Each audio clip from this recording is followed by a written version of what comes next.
There's something special about nostalgia.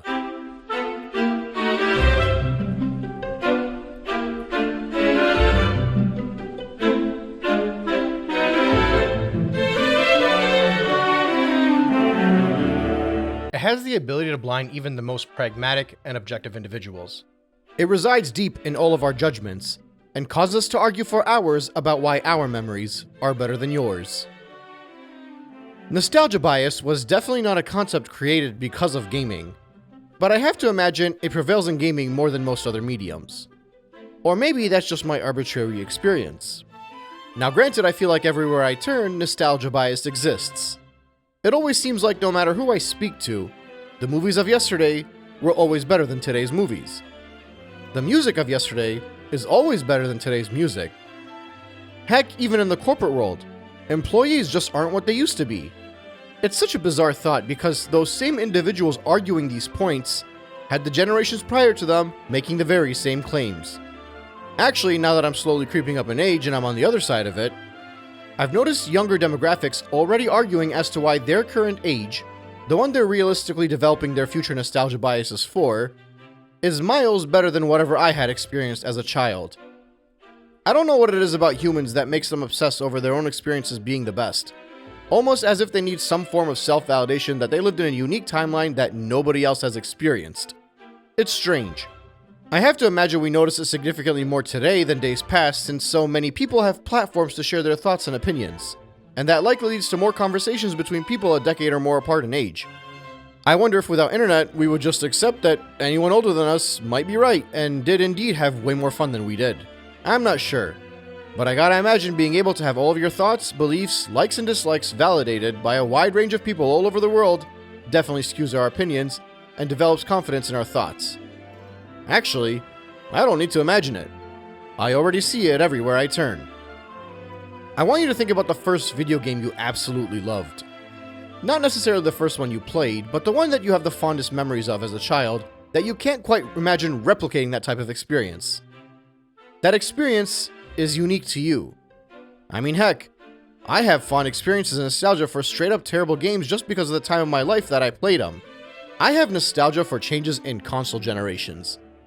2020 wasn't even that long ago, and I think back to the consoles releasing during COVID and the chip shortages and the scalpers and how for a brief moment in time we all had to stop and huddle very close to our loved ones. But we persevered and we moved on. I remember being on forums and camping out when the Wii launched and what it was like to see it in person for the first time. The cultural phenomena of Wii Sports was unlike anything I had ever experienced, and I'm not sure if I'll ever experience that again. Basically, what I'm trying to get at is that I don't think nostalgia is only about the game. It's about the experience. And some experiences are more unique than others. There's a whole generation, or heck, maybe 2 or 3 generations of Fortnite and Minecraft enjoyers that will be singing about how it took over the industry for longer than anyone could imagine. But there's also a subset of kids that will argue about the specific indie game they played and how it made them fall in love with a specific genre. The point is that some of these moments stand out more than others. I don't think I really need to highlight that Mario 64 is such a nostalgia-heavy game. I'm not going to make a light bulb go off and suddenly have you nod along and discover something you already didn't know. But I will argue that Mario 64 is unique in that regard for a variety of reasons. Many of which are pretty clear-cut, and likely have already been vocalized, but I still think it's worth going through. Primarily because A, Mario 64 is basically my favorite game of all time, and I've put off discussing it long enough. And B, Mario 64 is one of the most famous games ever, so naturally, even though we've all seen hundreds of videos on the subject, we'll watch 100 more. When the game released, I was young. Like, we're talking first grade. I had grown up primarily with an SNES. I didn't know what Super Mario World was because for me, it was just called Mario. Every day I'd be excited to play Mario. So imagine my surprise when I was with the family walking around Toys R Us and we passed by an old Philips Magnavox TV with some older kids standing in front of it playing what I now know is called Whomp's Fortress. I remember seeing the way the coins floated atop the water, the way the water reacted as Mario ran through it. It was like a fever dream. I hadn't seen anything in 3D before. I didn't even know what a Nintendo 64 was, nor did I know that we were about to buy it. It came with a controller with 3 prongs. I remember thinking that was the coolest thing in the world. Like, obviously it had 3 prongs. It was next gen. Duh. Messing around with the joystick, I didn't know the difference between digital and analog controls, but I knew that the harder I pressed the joystick, the faster Mario ran. And likewise, when I pressed it lightly, I could even make him walk. I remember dying of laughter with my brothers and sisters when we saw Mario crawl like a baby, and being amazed at the fact that he could talk while he was dreaming. I mean, goodness, I don't know why I'm even jumping so far ahead. I remember the hours we spent just on the title screen, messing around with his floating head with all of its intricate details and varying points that you can grab onto, seeing who could make the funniest face and just having a laugh about it. These are all my genuine memories of the game. The things I still remember so fondly as if it was a point in time that I could touch with my bare hands. But I think something special and unique about this experience is that it's not just my own.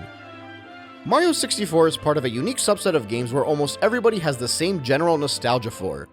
We all associated this with not only the leap to the next gen, but also a leap into another dimension. I'd wager the memories I just shared about Mario running around Whomp's fortress and playing with his face in the title screen is not even that unique. Most of you probably heard me talking and remembered a younger version of yourself experiencing the exact same thing. It's what makes this game so special. It wasn't just a launch title. It was basically the only launch title. And yes, I'm going to disrespect Pilot Wings like that. It wasn't just Mario transitioning to 3D. It was the face of the gaming industry developing a footprint for how that transition needed to go. It shouldn't be remotely a surprise to anyone. I mean, just think of all the impacts it had to the gaming industry that aren't talked about as much as the movement in 3D space. Collectathons became standard, open sandbox stages became regular occurrences. You couldn't open a kitchen cabinet without a hub world falling on your head. The nostalgia for genres, for new console generation, for freaking joysticks. All of these things are associated with Mario 64. It's incredible. But it's also the reason why the nostalgia for this game is uniquely not unique. All of this obviously made the game untouchable for a very long time. Opinions for video games were cemented with the turn of the millennium, and you were not allowed to go against the industry norm. Game critics made up their mind and filled up pedestals for viewers and readers to acknowledge. Anyone that couldn't keep up just didn't stand a chance. And even if they could keep up, they could never live up to the standard and discourse of the gaming populace had set.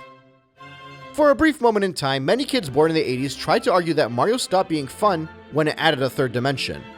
And those arguments were quickly silenced by the international gaming community.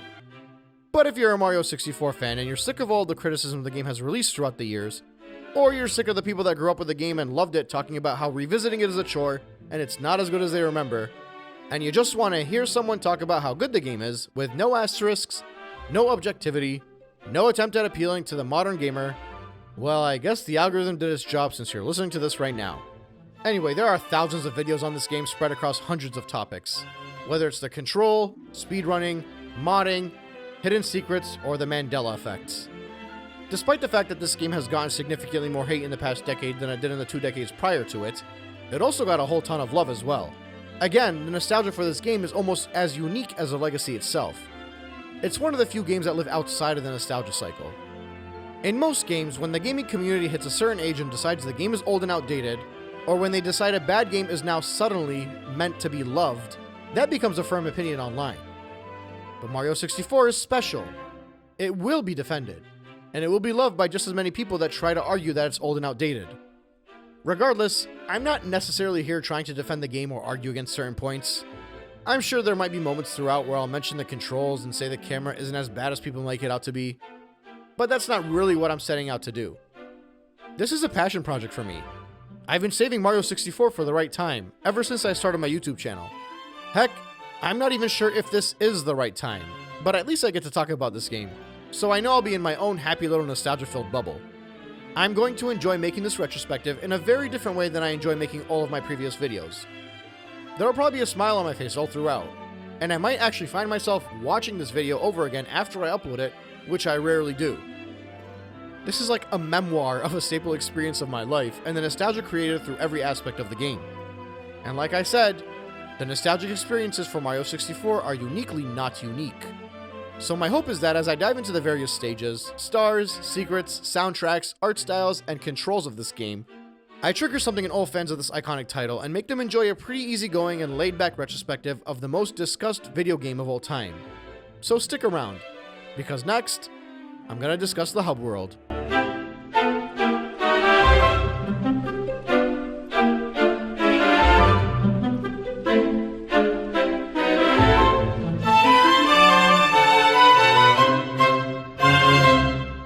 Figuring out how to implement a hub world without making it feel like a glorified menu is nothing short of a form of art. Game development, in general, is not something I have experience in. However, it is something I've learned to appreciate through my decades of gaming. When it comes to hub worlds in particular, I found that it has always been very difficult for me to appreciate them. I can respect the effort thrown in when they're created, but more often than not, I always feel like they're too complex, or would have been better off replaced with a simple menu. I've teetered between what makes a good hub world for a long time. Heck, the discussion has occasionally come up during my other videos, and I think I've narrowed my thoughts down into a handful of talking points and boxes to check. But what it ultimately comes down to is at the end of the game, you ask yourself if it would be better off without the hub world. If your immediate thought is that it would be, then the hub world is ultimately a failure.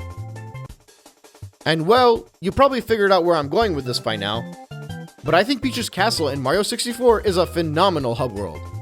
The castle grounds allow you to learn all about the movement and physics of the game. You get to experiment with climbing trees, slopes, swimming, and even monkey bars if you swing underneath the bridge. It's not unique since even the worst hub world allows you to experiment with the control and learn to interact with your environment, but it is the earliest and most iconic implementation of this philosophy. And it was critical not just for Mario, but for the entire gaming industry to get this right.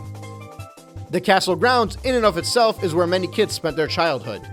The hub world directs you through the game without obnoxiously holding your hand. You're outside, so naturally you'll walk in through the front door and get really the only semblance of the plot that exists in this game. Peach telling you to find her because she made you some cake. You'll find doors with stars on them that are locked and might notice one without a number. That one is not locked. There'll be nothing but a platform and a picture on the wall. If you're experimental, you might bump into the wall of the picture and notice it rippled, and hopefully figure out you can jump into the picture itself. Or you might have a discussion with some of the toads around the castle, and they'll nudge you in the right direction. When you get a star, you might figure out the doors with a 1 on them are unlocked.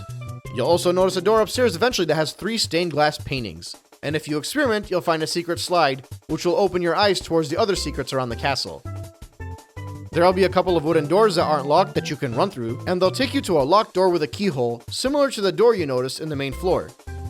There also will be a boo that might bait you into following him down the hall into a courtyard with seemingly nothing there, until you get enough stars and you're able to defeat one of the boos to enter a stage. You'll get more stars, unlock more doors, find more secrets, and eventually, the door with a giant star on it will be accessible. You run through the door and see Peach. Sprint towards her because you're ready to save her. And all of a sudden, the picture has completely shifted to Bowser, and you're dropped through a trap door. Honestly, it's such a simple moment, but I remember the first time watching my older brother playing.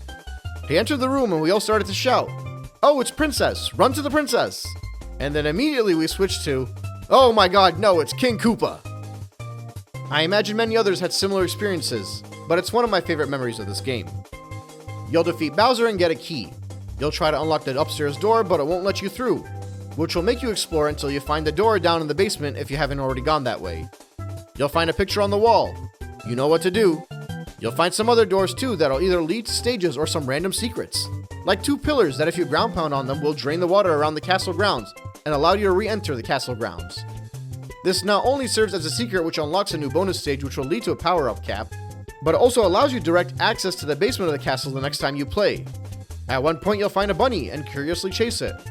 Catching it will give you a star, but chasing it might make you run into a wall that will ripple the way the paintings do, allowing you to enter a stage. You might speak to a toad and get a secret star that'll make you go around to speak to all the toads, which will help uncover more hints and provide more secret stars. You'll certainly end up on the main floor again at some point and discover a light shining down where a bonus stage will unlock another power-up cap.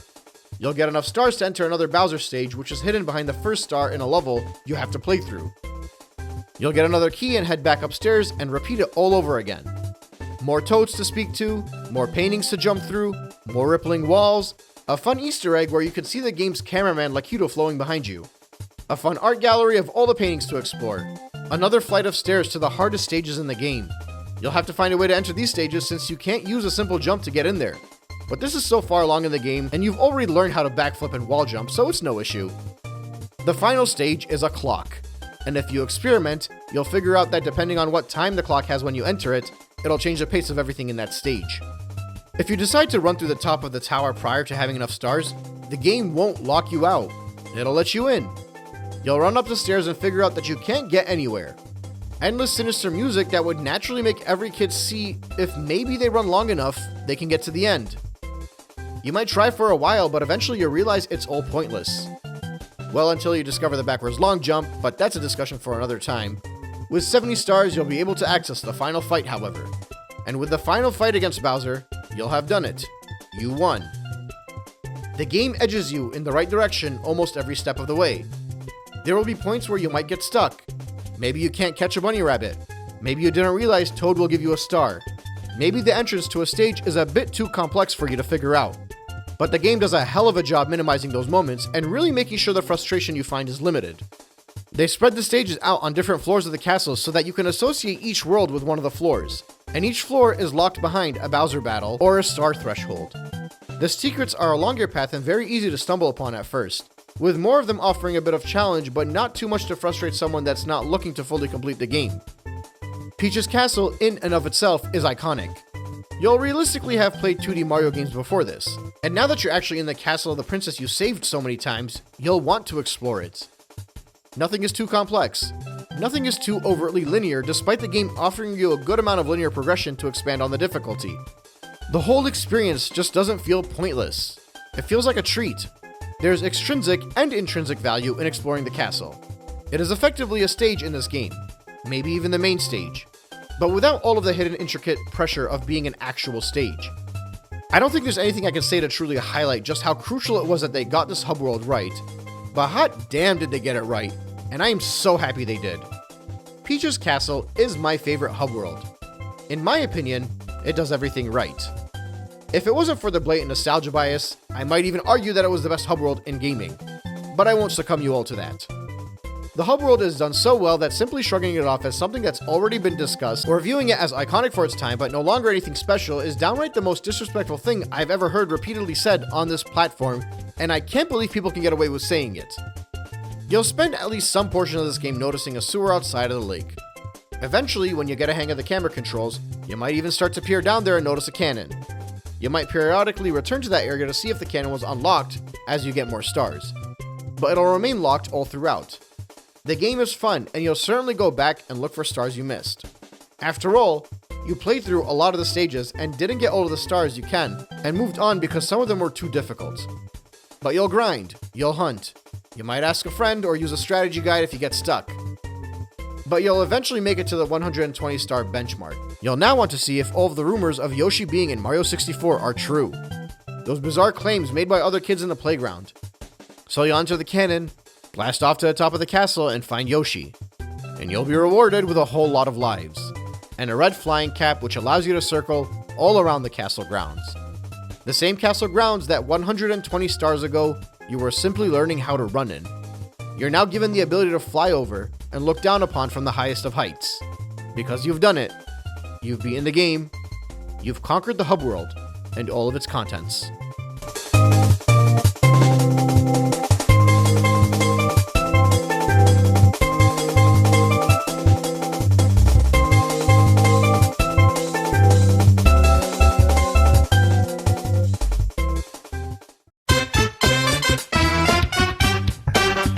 Bob-omb Battlefield is cool because it immediately teaches you the correct way to pronounce Bob-omb since it's spelled out for you. Not sure why some people will call them Bob-ombs instead, but I guess since we live in a world where people pronounce Mario as Mario, anything is possible. Anyway, Bob-omb Battlefield is iconic for being the first 3D Mario stage ever, but I also think it's a bit underwhelming that it holds that title. I'm not sure exactly what it is about Bob-omb Battlefield, but I've never found it nearly as unique as the other stages on the first floor of Peach's Castle. It's not that the stage isn't unique. I mean, there are some very memorable set pieces that will stick out immediately in my mind by simply uttering the name of the stage. But as far as leaving a lasting imprint and starting the game off with a bang, I think the stage falls just a tad bit short and Whomp's Fortress might do a better job in that department. But I'm being a bit harsh on the old opener. After all, by the time someone makes it to the battlefield, they'll have already run around the castle grounds, and that alone would have provided the early game wow factor that the battlefield lacks. But I'm getting ahead of myself. If there's one thing I can't take away from the opening stage, it's the soundtrack. It's such a cheery and upbeat melody that you can't help but bob-omb along with it the first time you hear it. It throws you into a giant grassy area with plenty going on all around you and a few different routes you can take. There is a primary path that a first-time player is likely to follow. And although these maps aren't linear, many stars in this game create a linear route that somewhat makes the game feel like it has a linear objective in the same manner of Mario 3D World. I probably don't need to discuss the technical limitations too much, but the logic is since they couldn't create 100 stages, instead you'd have 15 stages with 7 missions. Each of those missions would effectively serve as a single stage. There's the obvious downside here in that you'll have to spend a lot of time getting kicked out of the stage and restarting every time you finish one of those missions and grab a star. And that seems to irk people quite a bit. It might even frustrate me on occasion. But on a first time playthrough, I really don't think it's that obnoxious. If anything, I think letting you restart the stage is good because you can reorient yourself since you haven't memorized the map yet. And B, again from a first time perspective, I don't really think there are that many moments where you'll save a ton of time by not being thrown back out into the hub world, since you don't know off the top of your head where the next star is. It helps to restart the mission because you can get the name of the star objective, which is effectively the only hint available. Additionally, by being thrown back into the hub world, it gives you a chance to move on to other stages and along the way discover newly unlocked doors and secrets. Now obviously, there are more effective ways these benefits can be implemented. A pause screen, for example, that lists the names of the stars and hints provided. You could even save up some time by simply being thrown back to the start of the stage instead of the hub world, or even simply being asked if you'd like to be sent back to the hub world. These are all practices that can be nitpicked at in hindsight, and they're complaints that can be made with an industry that has advanced. But given the time of the release of this game, I think they gave people the best option. If players weren't sent back to the hub world, I don't think they ever would have realized they could enter new stages without getting all 7 stars in Bob-omb Battlefield unless there was a tutorial. But again, part of the brilliance of this title, and really the brilliance of Nintendo in general and good game design as a whole, is the ability to convince a player they're playing a game while they're being taught, rather than teaching them outright via a tutorial. And I think the fact that players are sent back to the hub world is just another example of that. You can argue it's outdated now. I wouldn't agree, but you can argue it. But the argument I won't take is that they designed it this way strictly for the sake of padding. Because like I just explained, on a first-time playthrough, minus the smallest of handfuls of stars, the time spent having to go back to the start of the stage is almost negligible when you consider the amount of time a player will spend reorienting themselves in the stage to find a star they haven't got an idea of where to look for. These stars are, for the most part, meant to be found along a specific route. And as I go through these stages in this retrospective, I'll keep a tally of the amount of stars and stages that are actually considerably worse because you have to start the stage over from the start. For now, we'll go back to Bob-omb Battlefield. Your first star is Big Bob-omb on the summit. As soon as you start the stage, you'll notice a mountain out in the distance and a dirt path you're meant to follow. You can veer off the path if you'd like, and that will allow you to interact with different parts of the environment to collect coins or defeat enemies, but as long as you return to the main path, you'll effectively get to see the whole map. You'll pass through the open field, sprint past the chain chomp, jump over the battleground, and make it to the mountain. You might even fall off the bridge and discover a 1-up and a switch that'll open the door and take you back to the beginning of the stage, which can serve as a shortcut depending on the mission you're on. You might even notice the floating platforms that can serve as an elevator that will allow you a different route to take. You'll get to experiment with these various set pieces because at this point in time, you're still learning the stage, learning the game. There are no bottomless pits here. It's all about experimentation and understanding the laws of this title. When you make it to the foot of the mountain, you'll be given your task of climbing the summit and dodging the cannonballs. If you're not careful, you could very well be dropped all the way back down and have to start the trek all over. I've always thought this was a neat first star to collect because climbing this mountain in many ways felt like the evolution of the original Donkey Kong arcade title. You're working your way up while dodging giant rolling obstacles, but this time, you're in 3D. This truly was the wildest generational evolution. Anyway, along the path you might be jumping into these little alcoves to dodge the cannonballs, and you might accidentally discover a shortcut. Again, the game is teaching you about these kinds of shortcuts because it knows you, as a player, would logically want to dodge the oncoming cannonball. So now, along with the many other things we've learned by simply running through this path, we also know that these strange shortcuts are a thing as we go forward through the map. You'll eventually make it to the top of the mountain. It might not be the most intuitive boss fight the first time around, you might have to experiment a few times to figure out you need to punch him from behind to grab him, and you might try and throw him off the edge of the mountain instead of simply tossing him. But I think most people will quickly figure out the quick tosses do the trick and be able to collect their first star. It's an easy fight, but it's literally the first star of the game. It takes quite a while to get to too, because again, you're not just completing a mission, you're learning the game. Next up, it's a foot race with Koopa the Quick. As soon as you start, you'll notice a big ol' Koopa that you can interact with, and he'll challenge you to a race to the top of the summit. He'll even trick you a bit because he'll take a route that you can't access. The whole point of this race is to test your ability to traverse with speed. It's basically a time trial without being a time trial. You're on your second star now. You've seen most of what you need to see. So now you're to put that skill to the test and find out how much control over Mario you've actually accomplished. Next up is shoot to the island in the sky. Keep in mind at this point, you'd be allowed to head to a few unlocked doors on the main floor if you'd like. So when you're thrown back to the hub world, you might rather go and dig around a bit.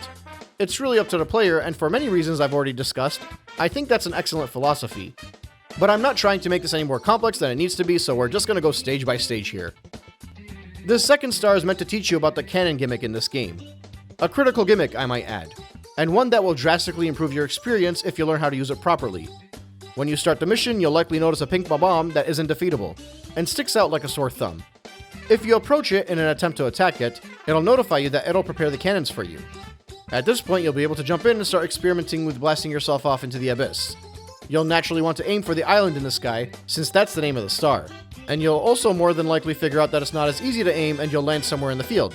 You might notice a nearby cannon that you can try and use to get on the island, or you might remember the other cannons you ran past on your first mission that were up the mountain, and head over to those since that would make the shot easier. Either way, it's pretty obvious that this star is on the island, and you'll have to experiment with the cannons around the stage and gain a bit of mastery on how to aim them properly in order to collect the star. Next up, it's the 8 red coin star. If you're not the type of player to intentionally go out of your way to explore, the red coin star is the mission that will make you learn everything you can about the stage whether you like it or not. And it might even be the first star a newcomer will decide they need to use a strategy guide for. By the time you get to this mission, you'll likely have noticed at least a few red coins around the stage. The first one is on a floating platform that you'll have to master Mario's different jumps to get on. The one behind the chain chomp you'll have to be quick to nab without getting hurt. One in the island in the sky. One in the field. 2 next to the stumps. And 1 next to the one up by a shortcut switch. These are, for the most part, areas you have explored already or can fairly easily discover as you go on your search throughout the battlefield. The one that would usually give the most trouble is hidden on top of this slope here that you might have accidentally spotted earlier if you fell off the mountain. But aside from that, it's an easy one to miss and really the primary challenge of the red coin star. Still, it's in a decent enough location to discover, and like I said, the red coin star in this stage does a good job really allowing a player to learn all there is about it. Star number 5 is a bit unique in that you're not supposed to get it prior to unlocking the wing cap, which, as many of you already know, is unlocked at 10 stars when you're standing in the middle of the castle's lobby and look up into the shining light and enter the secret area to pounce on the switch. However, as you can see here, it is achievable without getting the red cap. But realistically, by the time a player is returning to Bob-omb Battlefield to collect the star, they have a bit more mastery of the game and Mario's control. They know for the most part how to flip, cartwheel, long jump, crawl, and whatnot. They hopefully are a bit better at using the cannon too. Again, the hope is that when you enter the stage, you'll remember the locations of the red boxes from before that were originally invisible. Those boxes will grant you wings that you'll likely have to experiment with a bit to learn to control. You'll also hopefully already know to use one from inside the cannon, but if not, the star is titled Mario Wings to the Sky, so you'll most likely be drawn towards the island in the sky again, where you'll notice a trail of coins, a wing cap box, and a cannon all next to each other. You might even have noticed it before unlocking the red cap and tried to collect those coins with a cannon and notice a strange tune and counter pop up indicating you collected a unique coin. Whether you discovered it organically, or again relied on a strategy guide or help from a friend or Google, you'll have to use said cannon to blast off and collect the center coin in the trails of the rings. This will once again be good practice for mastery of the cannons, which will come in handy later in this game, as well as mastery of the flying wing cap, which again will come in handy as you progress. Finally, the last star is behind Chain Chomp's gate. A curious player might have already collected the star without knowing what it was called, since this game doesn't require you to unlock the mission or even select the objective to collect a star. Whether you're grabbing the star earlier in the playthrough or later on, you'll have to learn that ground pounding these stumps will flatten them. There are 4 in the stage in an open area, and once you figure out how you can actually lower them via the ground pound, you'll start using the ground pound in other critical moments as the game goes on, like in the basement when you drain the water around the castle, for example.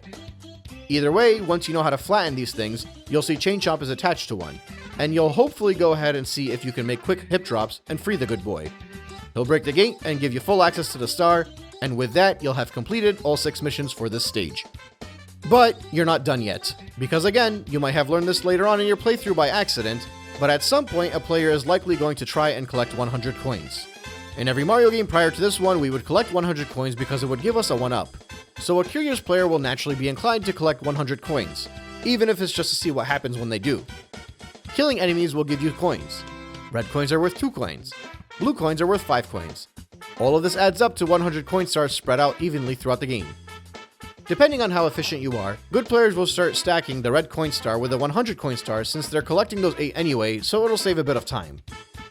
I'm a big fan of the 100 coin stars in general because I think they're the ultimate test of mastery for this game. It's like the greatest collectathon test of a collectathon. The star in the stage is not the easiest, but out of the 15 stages in the game, there are at least 10 or 11 more frustrating than this one when it comes to the coin collecting. Really, the most obnoxious parts are the screwing up while climbing the mountain and falling down and having to climb up again. But the worst offender are the 45 coins in the sky that you would have to use a cannon to blast into to collect from Mario Wings to the Sky. It really makes you work for it, despite the fact that enemies and coins are often clustered together, so it's not like you're actually looking for 100 unique items in unique locations as a result. That being said, the worst thing is if you save the coins in the sky for last, the star spawns in the location of last coin you collected. So if you have to blast off to grab the star in the sky, it'll just create an extra annoying obstacle for you. Also, since you're collecting the coins in the sky and the red coins, you might accidentally summon those stars, and if you run into them by accident, then you'd have to start the whole collecting thing all over again, and that could really drive you mad, especially in some of the more complex stages, because losing a life or grabbing a star will exit you from the stage and require you to start the collection over. The neat thing is, the 100 coin collecting star doesn't send you back to the hub world. I think that's obviously because whenever you do discover the 100 coin star, you might already be working towards a different star, so they didn't want to send players back to the hub world as a punishing reward for their mastery of collecting. This way, as you advance through the game, if at any point in time you find yourself with a decent amount of coins, you can just decide to halt your objective and grab the 100 coin star prior to collecting whatever star it is you're trying to grab. See, if they really wanted to pad the game out, they'd have intentionally sent you back to the hub world with a 100 coin star too. Or heck, they probably would have explicitly made the 100 coin stars one of the missions of the stage to pad it out even more. I genuinely don't think there was an intention or even a need to pad this game out. I think the first time player would naturally gain no advantage from staying in the stage, and that's why they sent you back to the hub world. Again, strictly speaking about the average player, not the rest of us that have hundreds of hours in this game. When you finish beating Bob-omb, none of the stars are really in an optimal position for you to head towards in a more advantageous route.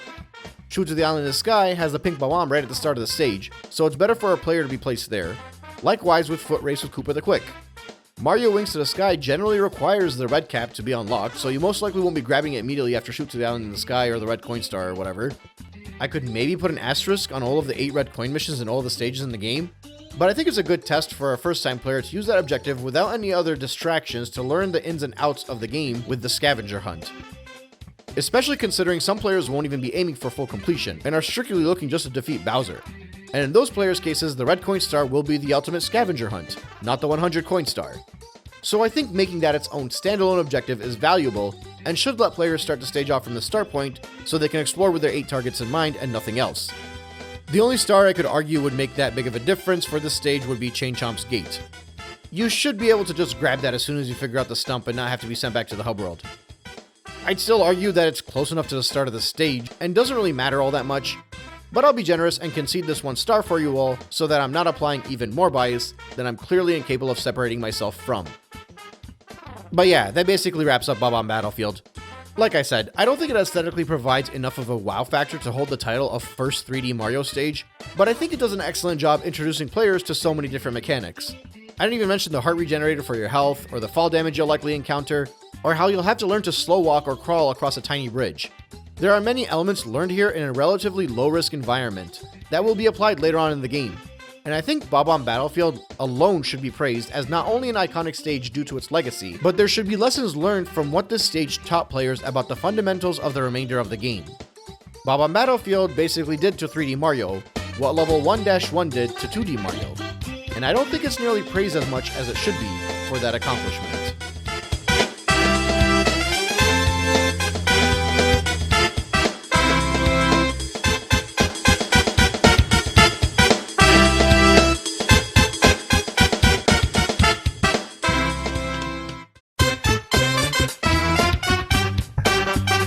I've always felt as though Whomp's Fortress carried the weight of being the first real stage of Mario 64. Bob-omb Battlefield, for all of its charm and accomplishments, felt more like an extension of the implicit tutorial that began out in the castle grounds.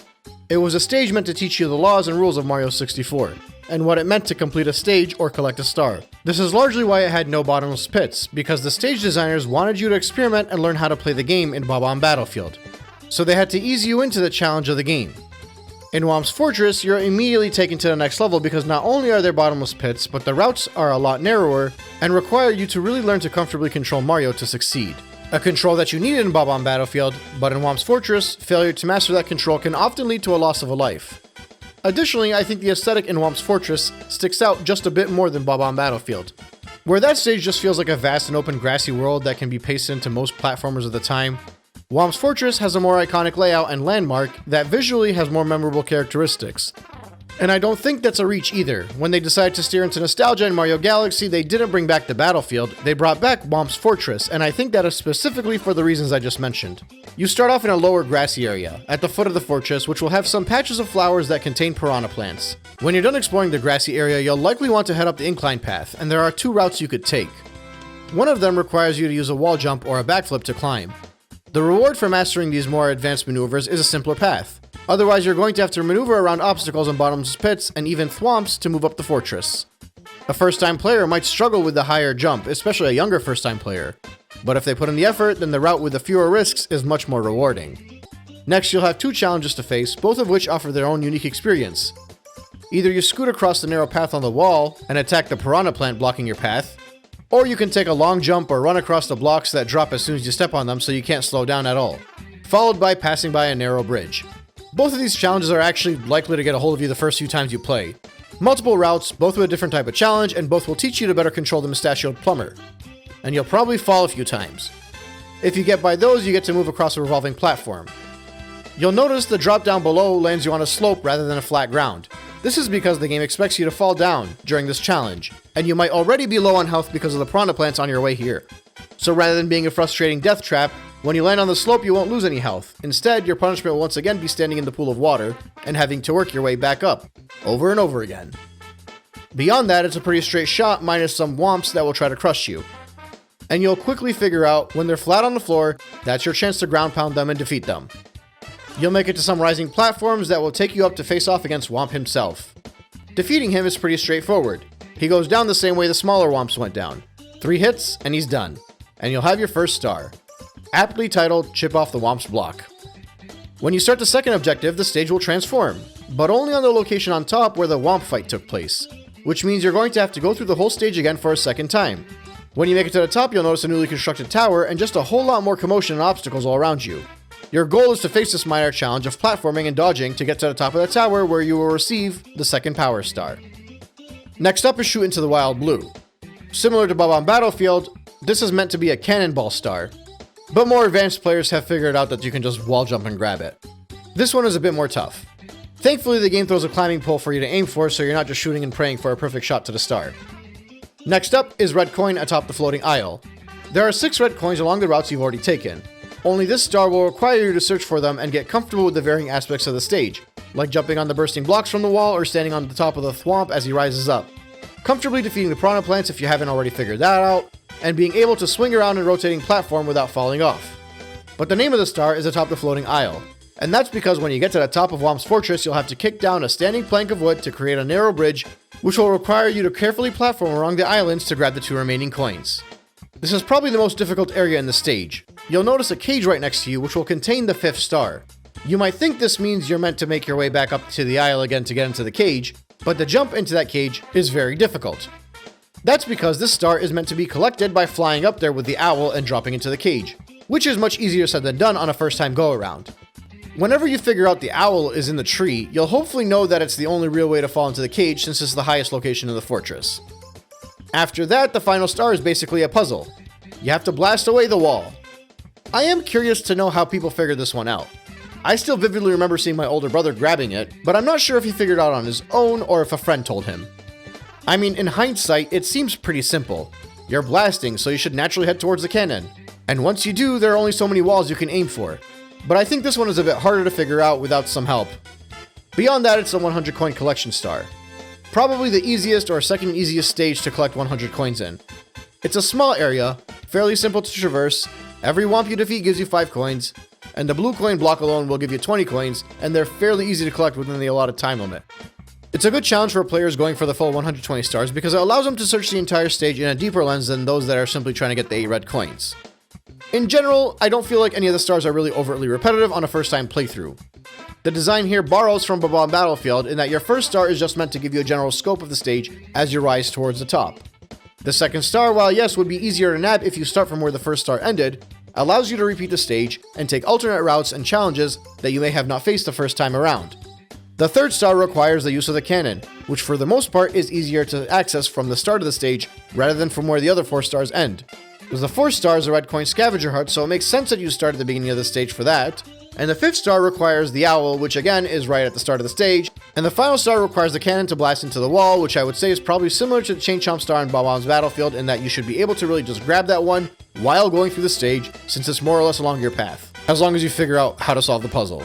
Even though the cannon is fairly easy to access from the start of the stage, but I can yield it.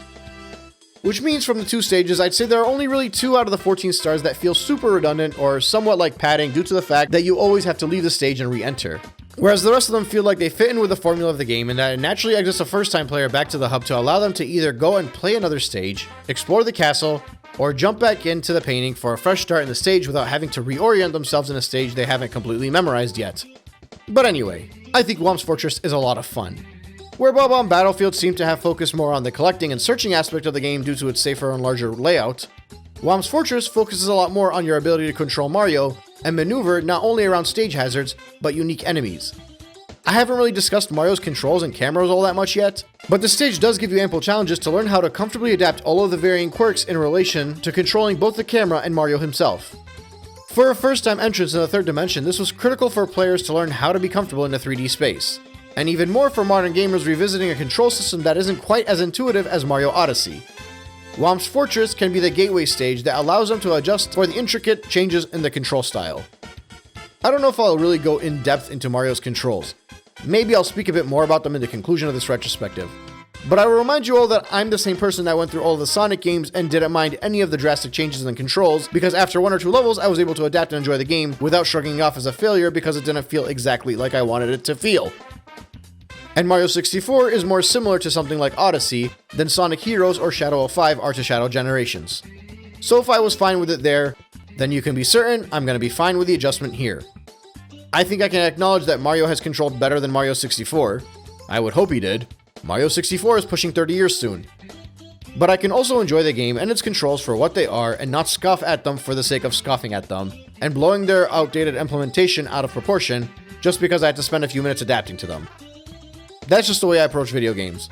So if you're looking for the punchline where I say all you youngins are right and Mario 64 has crappy controls and a crappy camera and is not playable today, well, that's not happening because quite frankly, I don't really believe it's true. But anyway, it's time to head over to Jolly Roger Bay.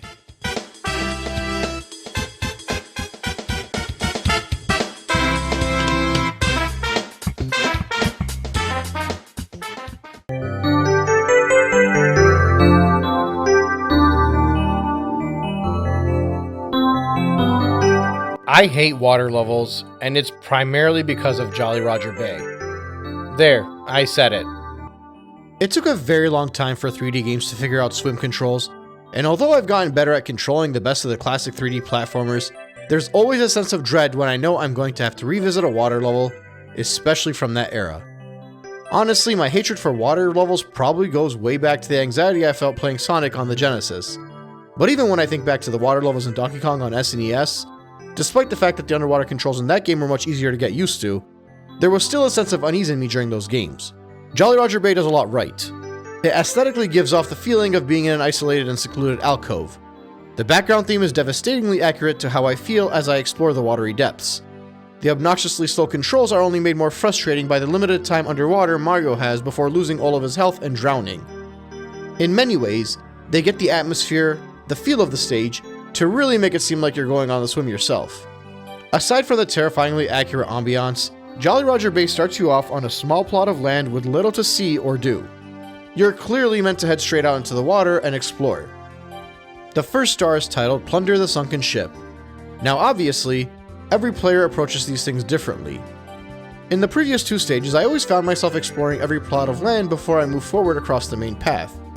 In a water level where controls are slow and death is looming, I tend to find myself going straight for the objective without spending too much time dawdling. As you swim out away from the shore, there will be an underwater cliff that will require you to plunge down to the depths, hopefully collecting coins to refill your health along the way, since you'll slowly lose health underwater, because the air meter was not yet implemented. Of course, resurfacing will also refill your health. As you head deeper into the bay's depths, you'll find your objective, the sunken ship. As you search it, you'll probably get the heck scared out of you when the nightmare-inducing eel pops its head out of a hole. You're basically meant to lure the eel out so you can enter the hole. Oh, also this is a very long eel. These things always made me feel uneasy. I mean, it's bad enough you're in this dark and gloomy stage with the soft music playing and the only sound you can really focus on is the swooshing of Mario swimming, but then you see these giant eels, and honestly, I wouldn't be surprised if one day I discover I have some kind of phobia because of the stage. When the eel comes out, you get to go inside the ship, and in there will be a whole lot of water and 3 treasure chests. There will be a space for you to catch your breath and regain some health as you figure out the puzzle and order in which you're meant to open the chests. And when that's all said and done, the ship will begin to surface and the water will drain out, allowing you the chance to undergo some pinpoint platforming to reach the yellow block and free the first power star of the stage. Piece of cake. The next star is yet another nightmare-inducing star. I remember 6-year-old me seeing "Can the eel come out to play?" and absolutely exiting the stage to revisit it later. Honestly, if it wasn't for deciding to go for full completion of this game as a kid, I'd never have completed anything in Jolly Roger Bay. Everyone refers to it as a 3rd level, but for me it's basically one of the last 2 or 3 levels I complete. And the second star is one of the reasons for that. I hated the eel. I hated the swimming. I hated the atmosphere. I just always felt like I was going to drown here. It wasn't fun. Basically, for the next star, you have to swim down there and find a little alcove on the underground wall which an eel will peek its head out of. When the eel exits the alcove this time, a star will be connected to its tail. That's your target. Sounds easy enough, but with the way swimming controls feel and just, you know, everything else I'm whining about, it's a pain to collect. I mean, don't get me wrong, I can get through Jolly Roger Bay with my eyes closed now, but that's after dozens of playthroughs. But on a 1st or 2nd or maybe even 3rd time, it's such a pain. Honestly, I'm surprised the water areas don't get more hate in this game. Everyone always goes on about how amazing the soundtrack and ambiance is, and how this is one of their favorite stages as a result. Meanwhile, upbeat music in a stage full of mushrooms is a big no-no because of C buttons and monkey. If everyone could just channel all their Mario 64 complaints to Jolly Roger Bay, I think we could find a common ground and agree that it's the worst stage in the game, and everything else is just dandy. Anyway, after you probably die a bunch and get a game over and finally grab the star on the tail of the eel, it's time for the ocean cave. Once again, you have to swim all the way across the same route. There are areas to explore if you'd like, but why bother? It's a stupid water level. Make it to the cave, swim into the cave, enter a new area above ground, solve the same type of treasure chest opening puzzle, and you get the power star. Next up is red coins. Fine, I'll go through it. From the starting area, there's an alternate route that you can maneuver through that involves some pillars you can climb on, platforms you can jump on, switch puzzles you can time your traversal across, and eventually make your way towards the previously sunken ship. On that route alone, there are 5 out of the 8 red coins. It's a pretty difficult challenge, and since it's above water, I don't mind it all too much. It's an uptick in difficulty compared to what we just went through in Whomp's Fortress, but the punishment here is falling into the water and having to slowly swim back to an area where you can comfortably get up on top of a location you can reach again. The final 3 red coins are found by traversing the water and looking inside clamshells. The issue with this red coin star is that assuming you don't know where all the coins are, which you likely wouldn't the first time around, is that you'd have to generally search the entire stage, which means you can end up heading through the cave to the area of the 3rd star and wasting a ton of time because of how slow Mario moves. And likewise, if you miss the coins being in the clams, you could spend almost an hour searching everywhere else in the stage.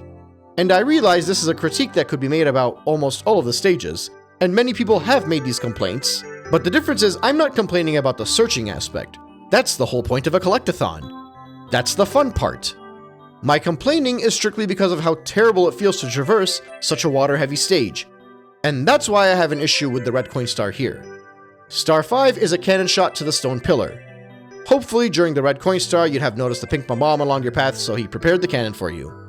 Similarly to the previous stage, the star is more or less in clear sight, but it's your mastery of the cannon shot that gets you the star.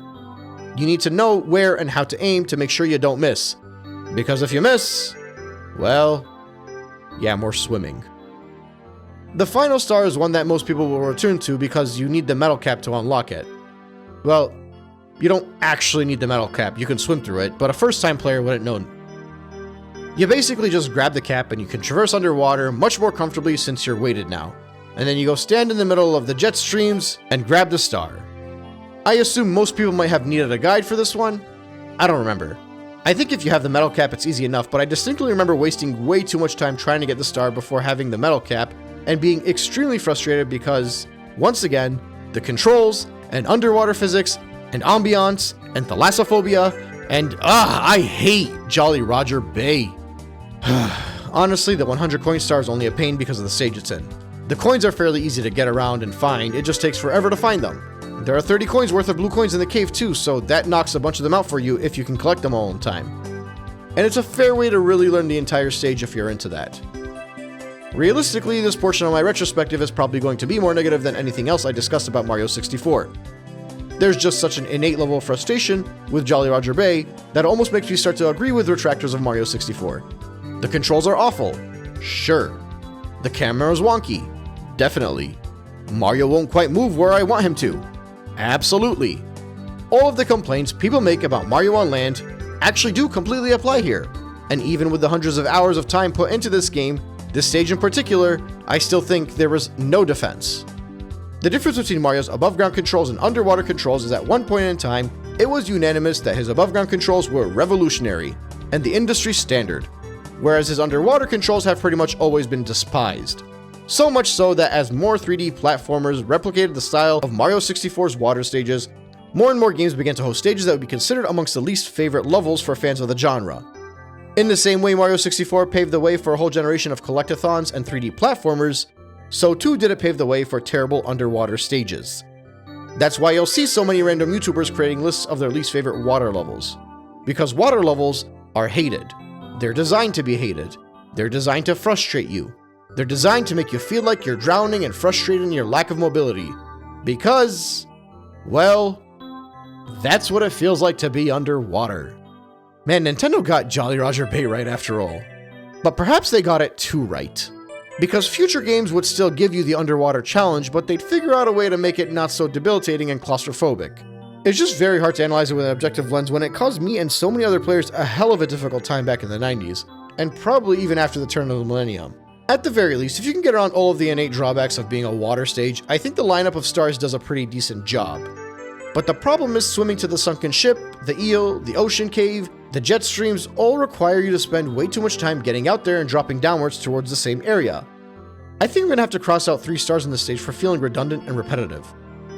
I could forgive having to swim out there and diving down twice, maybe even 3 times, but out of the 7 stars in this stage, it feels like 3 of them could have drastically benefited from just being dropped into the center of the deep area without having to agonizingly swim back out there.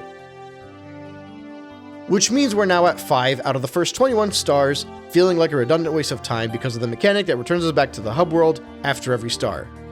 As crazy and probably nostalgia-driven as it is to say this, I don't hate the existence of Jolly Roger Bay. Its frustration and difficulty, and even the lack of enjoyment make it feel like a staple of Mario 64. And I don't know if my personal feelings towards it reflect the game community as a whole. Regardless, I'm glad when I replay nowadays, and I get through it with much less frustration. And I'm even more glad that the future Mario games handle the water levels much better. But anyway, we're out of the water, so it's time for the snow level. Up next is Cool Cool Mountain.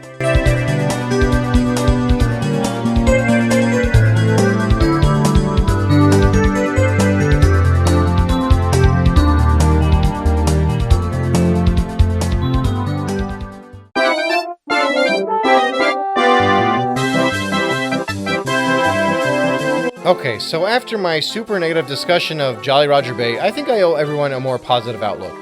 Cool Cool Mountain is my favorite stage of the game so far, and I always considered it a 3rd stage in the game since Jolly Roger gave me a 4th stage vibe. Cool Cool Mountain has a lot going for it. The snowy visuals and cheerful music really make the setting stick out, and the general vibe feel like you're on vacation in a cabin up north, partially because the stage literally starts you off next to a cabin. At first glance, this stage seems much larger than anything before it, but in actuality it's because you start at the top of a mountain and have to work your way down. The catch is the first star hit is titled Slipping and Sliding Away, and you're hinted towards entering the nearby cabin from the chimney with coins sticking out of it. When you enter the cabin, you'll see a slide in front of you. And if you haven't already found the secret slide in the main area, this will be your first slide challenge. Mario 64 has 3 different slides in the game with a small handful of stars related to 3 of them. They're generally considered exhilarating challenges and turn the game into a test of speed and reflex control. Think to the effect of early Sonic rail grinding, but much easier. It's basically a gimmick that streamlines your control and just puts you in a high-intensity pressure situation where your failure is a loss of a life and there is little room for error. In the case of this first slide, it's not the worst test, but it does have a few moments that will catch you on a first-time playthrough. There's a specific turn here that you really need to force Mario away from the inside if there's any chance to survive, as well as a final narrow section that is more of a psychological test than anything else. Regardless, when you make it to the bottom and exit the cabin, you get your first cool star. The next power star is titled Little Penguin Lost. Depending on how much exploration you did prior to finding out the first stars down the slide in the cabin, this might be your first experience actually going through the stage. You might even recall a couple of penguins at the bottom of the mountain when you exited the cabin. Realistically, most players will now either start their journey down the mountain and find all the random pathways and branches that come off the main path until they get to the bottom, or they might just head through the slide to go and meet up with the penguin. The larger penguin will inform you it's looking for the little one, and so you'll grab a nearby penguin and bring it to her and discover it's actually the wrong penguin. And you'll start your hunt for the correct penguin. Obviously, this penguin sits back at the start of the stage, so now you have to learn how to get back up there. If you don't know it's up there, you might end up accidentally exploring the whole stage until you figure it out, and you gotta make the journey back down with the penguin in hand. If you took the slide the first time, this will be your first real attempt going down the main path because you can't take the penguin with you through the cabin. And if you didn't take the slide down on your way down, well, now you get a chance to do it all again with a crutch because you're holding the penguin, so your moveset is somewhat limited, and taking hits means you'll have to grab the penguin to continue along. The whole point of this star is to really make you learn the mountain. It isn't uncommon for a player to scale up and down the mountain 2 or 3 times by the time they figure out the objective, and that's all intentional. They want you to learn and discover anything in order to prepare you for the remaining stars. Next up is the Big Penguin Race. The hope here is you'll go back into the cabin and find a big penguin waiting to race you down the slide. A player may be tempted to head to the bottom to speak to the big penguin down there, and if they do, well, that's more traversal until you figure out the otherwise. But I think most players would have used the cabin regardless to try and fast-track their way down to that penguin anyway. So as long as you enter the cabin, you'll be greeted with a big old penguin and have to race it down the slide. Again, this just kicks it up a notch. It's not only about survival, now it's about speed and control and maneuvering around a big old obstacle. I think the penguin really used to give us trouble back in the day, and took quite some time to figure out how to outpace it. But with practice, it's a worthy challenge for another exhilarating star. Next up is the 8 red coins, and as per usual, if you haven't already spent a ton of time exploring the whole map, this star is absolutely going to make you work for it. The coins are all over the place. One is in a location near a warp too, and the warp locations are naturally areas you'll be slowly walking towards, so the game will surprise you with a quick warp. This is one of those more enjoyable red coin stars for me, and I think it's largely because I really enjoy the level and each red star feels like its own challenge to get to. They're mostly hidden in plain sight, but you have to put on your searching hat to get a hold of that sight. Next up is a Snowman's Lost Head. Like many stars in this game, in hindsight it seems so simple, but I'm not sure why this one gave me so much trouble back in the day. If you had been paying enough attention, you'll have noticed a snowman head on a platform at the bottom of the main outdoor path. You need to find the body. The body is sort of uniquely hidden in that you'll pass by it every time you head down the main route of the mountain, but not think much of it. But that's because in order to access it, you have to climb onto the area above the cabin where the lost penguin is, and then head over to the left where the body sits on its own little platform. You interact with it, and that will cause it to chase. It might take a few attempts, but you'll quickly realize the snowball is following you, so you need to remain in front of it so it follows your path. Including when you make it to the head, since if you stand on the side of the platform, it'll roll right past it. This was one of those full completion stars for me when I was younger. I'm fairly certain I couldn't figure it out until I had already beaten the third Bowser and started aiming for 120. And that's part of the beauty of this game. Not everyone has to go for full completion, so there were plenty of stars that were just skipped over by a lot of people. And speaking of, the final star is perhaps the most difficult one of the stage for a few different reasons.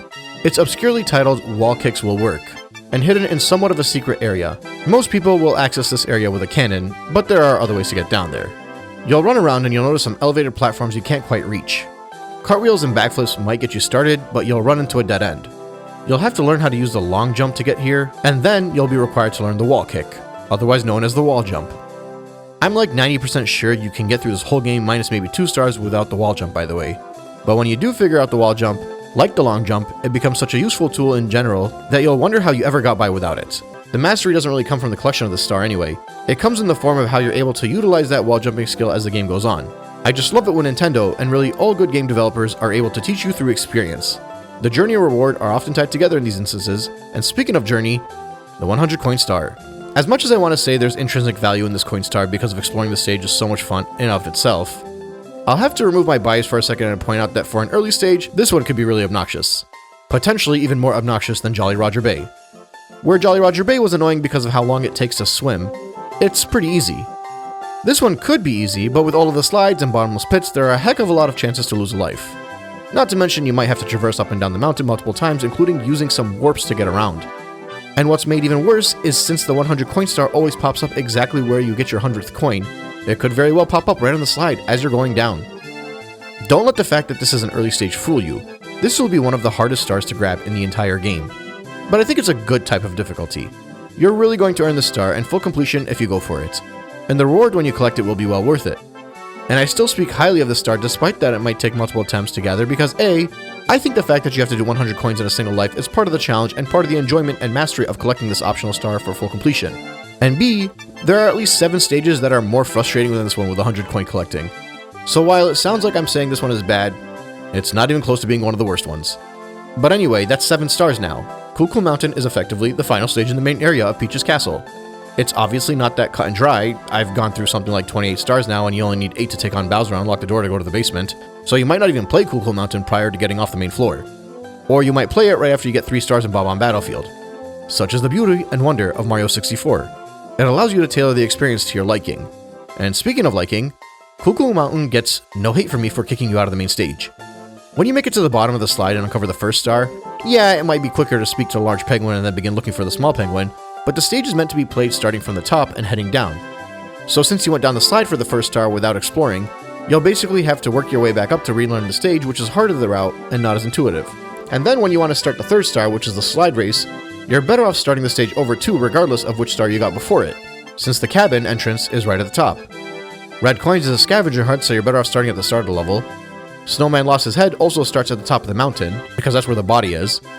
The wall kick, I'd argue, is meant to be a hidden puzzle in the same manner of the 6th star in all the previous 3 stages, but I could accept an argument that you shouldn't have to make your way down to the bottom yet again to get the cannon and fire along to the other side. So, you know what, fine, I can add this one to the tally of stars that would have been made much better off if they simply kept you in the same location when you started your star hunt. Which means we're now at 6 out of 28 stars across the first 4 stages of the game that suffer because of the mechanic, and really, half of those are from Jolly Roger Bay, which really skews the balance. But I'm already being too blinded by nostalgia, so we'll ignore that. Regardless, we've done the grassy outdoors, the fortress in the sky, the watery stage, and the snowy stage. I'll save the Bowser stage and secret stars for a later discussion. In my experience, I always consider the next stage to be Lethal Lava Land, but technically this is a point where a player is supposed to gravitate towards Big Boo's haunt. So it's time to head over to that classic level and explore the Haunted Mansion.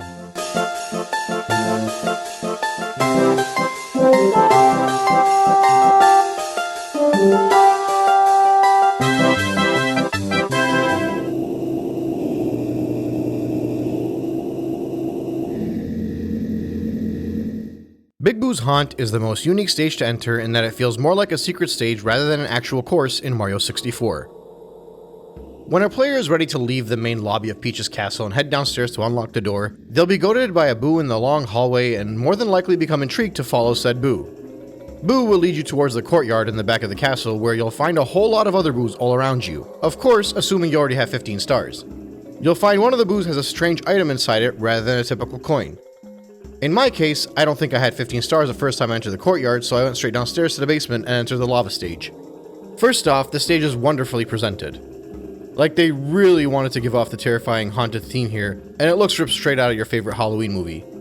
It's not even scary per se. Like Jolly Roger Bay was much scarier because of the implications of drowning alone in an ocean and... You know what, no, I'm not opening that fear up again. But the haunted theme here is more fun than anything else, and they do a great job playing into the eeriness. The areas of music, the areas without music, the sound effects, the general vibe and color schemes. It's really a wonderful experience just to get through. Of course, you also have the famous piano that'll make you crap your pants the first time you see it, but that's more of a jump scare than actual nightmare fuel. So there's a weird social talking point about how Mario 64 is an actual scary game. At least I think there was a popular discussion about it during COVID days. I can't remember. It was a pretty weird discussion, but if you wait long enough and a game is popular enough, there'll be discussion about everything. But yeah, I don't think this game is scary. Anyway, so you start off outside of the mansion, and you can either head towards it, run around it to the back, or move back and enter the shed, outhouse, or bomb shelter entrance, or whatever the heck this is. Said building will lead you to the basement, but we'll focus on that in a bit. Your first objective is pretty straightforward. You're going on a ghost hunt. Player logic indicates you'll enter the main lobby of the mansion first, and you'll want to explore all of the rooms you currently have access to, those being the ones on the main floor, and defeat all of the boos you find. After all, this is a ghost hunt. There are 5 boos total, and each room offers its own unique little challenge. One of the rooms will have a bunch of furniture flung at you, but will also contain a picture of a boo. If you move in front of the picture and turn away from it, 2 boos will come out to attack you, and that's when you gotta crush them. Another room will have the infamous eyeball, as well as a boo you can quickly take care of. The next room will be a bit more challenging of a path to get through, with the platforms that fall as you run over them, and narrow paths close to the wall you'll have to traverse, all the while beating 2 boos along your path. You'll want to be careful not to fall down the bottomless pit, because that's how you'll end up in the basement and have to make the walk of shame all the way back up to the lobby of the mansion again. When you make it to the end of this little detour, you'll find yourself back in the main lobby of the mansion, where a big boo awaits you. It will not only release the power star, but it'll also build upstairs that leads to the second level of the mansion, which will stay built for the upcoming stars. Next up, it's riding Big Boo's merry-go-round. So this is the star where you actually want to drop down to the basement for. Once you're on the merry-go-round, it's the exact same thing. Lure out 5 boos, kill said 5 boos, defeat said Big Boo, receive the power star. While the act of the actual fight here is a bit redundant, it doesn't completely feel like a redundant power star. There's a puzzle in these first 2 stars. The first one is a means to learn the lobby on the main floor of the mansion, and the fights against boos are more of token obstacles rather than primary objectives. The second star does the same thing, except instead it's in the basement. But the catch is, in the second star, you also need to lure all of the 5 boos out of the paintings in the walls in order to defeat them. A player will go down to the merry-go-round and have to spend some time figuring out how to get the star. They might not really think the objective is killing the boos again. They might not even realize there are only 5 of them. I know I didn't. I spent like 10 to 15 minutes trying to jump through the paintings and avoid the boos when I was younger until I figured it out. So while yes, it seems like it's basically the same star objective, the not so obvious goal of exploring the different areas of the mansion is part of the objective here. But if you're sick of attacking boos for stars, how about attacking books? The next star is the secret of the haunted books. You'll traverse the second floor of the haunted house and eventually find yourself in a library filled with bookshelves. There'll be a few different types of books attacking you here too. Whoever said reading wasn't dangerous clearly has never visited this mansion. At some point, you'll notice a few books sticking out of the bookshelf dead end. This is another one of those puzzles similar to the treasure chests we went through in Jolly Roger Bay. If you hit the books in the right order, you'll create a secret passage that'll take you to the Batcave. I wish. Instead, it'll take you to the Power Star. Next up is the Red Coin Star. As per usual, this is your chance to really get intimate with the level design and figure out all the intricate little secrets.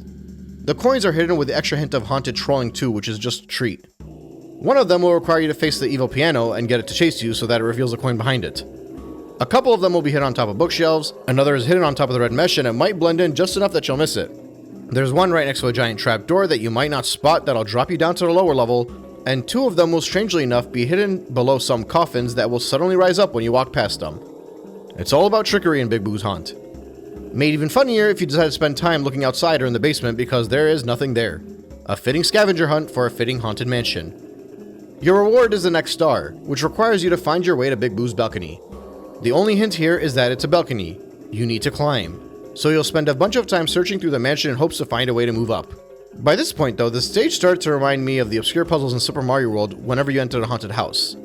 In those stages, you have to enter and exit the correct doors with P-switches to find the secret exits. Here, those secrets are the objective. The star will make you enter all of the rooms and look up in hopes of finding any sign of upwards traversal. In one of the rooms, you might notice a platform that seemingly goes nowhere, but if you get on top of it, you'll see a landing overhead. At that point, it's as simple as following the path upwards, finding yet another Big Boo, and defeating it for a power star. Once again, it is a repeated fight, but the actual challenge here is the search, not the fight. Your final star is called Eye to Eye in the secret room. The title of this star doesn't really help, and it's one of those more obscure objectives for this stage. And considering most of the stars in this stage are already obscure, this one is really going to put your detective skills to the test. At one point or another, you might notice this invisible blue block in this level, and hopefully you'll realize that you haven't really done anything with the invisible cap yet, so you'll start to experiment. This is assuming, of course, that you've already unlocked the blue vanish cap. If so, you'll probably have figured out that you can head through the various Boo paintings in the same way the other Boos have been drifting through them. At which point you also might recall that on your way up to the rooftop there was another Boo painting in the 3rd floor. Behind that painting there's a giant eye waiting for you. You'll have to spin around it a number of times to defeat it, and with the eye destroyed you can now collect the 6th Power Star. Realistically, this star will probably require a guide on the first time playthrough. Or maybe it's a lot simpler than I think it is, I'm not sure. But I know for certain it's one of the last stars I ever figured out how to get way back when I first played this game. Ultimately, despite the fact that this stage has many redundant aspects to it, I don't think any of the stars are really all that redundant when you actually play through them. And I think they're all better done by being dropped at the start of the stage. Hear me out. The first one has you explore the main floor. The second one expects you to go to the basement, but not everyone will know that you can get down there by falling. So they're better off going to the starting point and heading in through the outdoor shed entrance. Third star is a hunt for the books on the 2nd floor, which I guess you could start from the 2nd floor to look for. But again, part of the design of this stage, and this game really, is to search for the stars. The bookshelf isn't a visible obstacle like the chain chomp is in Bob-omb Battlefield, for example, so you should be looking for it from the start of the stage in the same way you should be looking for the following red coin star from the start of the stage. Big Boo's balcony and Eye to Eye could be considered redundant since they both require you to find the 3rd floor. But like I just discussed, you don't know that they're both up there, so it's not even necessarily an advantage to stay on that floor, because a player might get the star on the balcony and work their way all the way back to the bottom again and work their way back up to find it. Also, if a player gets a star without having unlocked the blue vanish cap, then it doesn't really matter which star you get before, you're going to have to exit the stage regardless. Remember, the assumption here isn't that you already know the whole stage. The whole point of me keeping tabs on how redundant some of these stars are is to better understand just how terrible it is that the game sends you back to the beginning of the stage whenever you collect a star. And for the most part, I haven't found it to be terrible in more than a handful of instances. The locations of most of these stars is somewhat of a specific task or objective that the player will have to figure out. So even if they're within the vicinity of another star, if that star isn't overtly visible, the player might not even realize they're right next to it, and that alone could be frustrating when searching for the star. This isn't Mario Odyssey where you get a whole map that tells you exactly where the areas of all the stars are. You have to figure it out, and being sent back to the beginning of the stage is a good way for a new player to reorient themselves as they explore and discover more of the challenge. Otherwise, what benefit would it be to start an objective on Big Boo's balcony if I don't realize that Eye to Eye in the secret room is next to me? So I'll have to jump down to start my search of the mansion regardless. Does that make sense? I hope so. Leading up to this stage, I said 6 out of the 28 stars do fall into the category where it felt like a redundant waste of time. So now, with Boo stage included, that would be 6 out of 35 stars. And oh yeah, there are coins everywhere in the stage. Red, blue, yellow, enemies all around. Yellow blocks that'll drop a bunch for you. This stage may put you through the ringer when it comes to exploration and puzzle solving, but the 100 coin star is very forgiving. And simply put, this is the easiest 100 coin star challenge you'll face in the entire game. But that's it for the old haunted mansion. We can now leave the courtyard because L is not real and 24 is not 01. Next, we'll have to tackle one of the more difficult stages in the game, Hazy Maze Cave.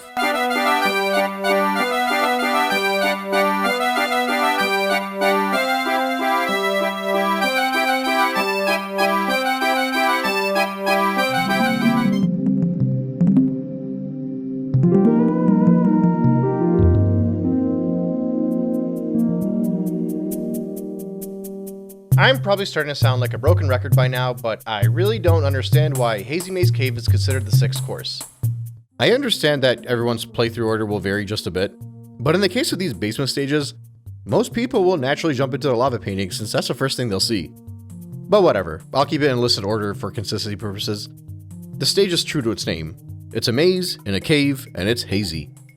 I mean, even if you ever just looked at a map for this stage, it's easily one of, if not the most complex layouts. Even the entrance is weird. Rather than entering into a painting, there's a weird goop on the floor that you're meant to jump into. There's a general circular route that you can maneuver through by going either right or left at the start, and at the end of the circuit, you can technically end back in the starting area, although you'll realistically find a star before making it back there. I can tell you from now, due to the way the stage is laid out, there will be a handful of stars here that make it to the list of redundancies because you're sent back to the beginning of the level. And this is perhaps the first stage where I might be able to argue almost all of the stars should keep you in the stage, and it's in a player's best benefit to do so. The maze has multiple different landmarks that will be pretty memorable, but since the layout is more complex here, I think it's better to discuss those landmarks as you would pass through them, rather than give you a general overlay. First off, as with many other areas in the game, the aesthetic and atmosphere here is spot on. This is a difficult stage, and you'll feel it as soon as you enter. It's not cheerful, nor does it give you uneasy vibes because it's in an ocean or a haunted house. Rather, it plops you down into a serious stage, and you will quickly note how serious everything is throughout. And if players don't sense that seriousness, they quickly will as soon as they start looking for the first star and inevitably get lost. There are minimal maps in the stage that someone could try and make sense of, but as you traverse through the stage, you'll realize there's quite a bit of thinking to do through most of it. And matters are made worse because the very first star of the stage is one that you'll have to search for in the deepest depths of the cave. You have to find the swimming beast in the cavern, aka Dory, whom I always used to call Swimming Blue Yoshi. A player will have an immediate fork in the road in front of them when they begin the stage. One direction will have them dodging enemies and holes in the ground, and the other will require a long jump over a bottomless pit. But all in all, either route you take will be of similar difficulty, and both can technically get you around the map. I always favor the long jump, so we'll move that way. As soon as you make it across, you'll find that you're in a giant room with boulders everywhere. There are multiple exits in this room, and you have to be careful not to fall in the middle or you'll lose a life. The first door on your route will actually lead you to the same room you would have gone if you had just gone to the right at the start of the course. And the second door will take you to a deeper and more streamlined hazy maze with poisonous gas around you. The third route from the big room with the boulders will take you along a path where you'll have to dodge boulders and ultimately lead to a door. This is the path you'd want to take, because opposite of that door is a platform elevator that'll take you down into the depths. Now, keep in mind, that all sounds very simple when I break it down that way.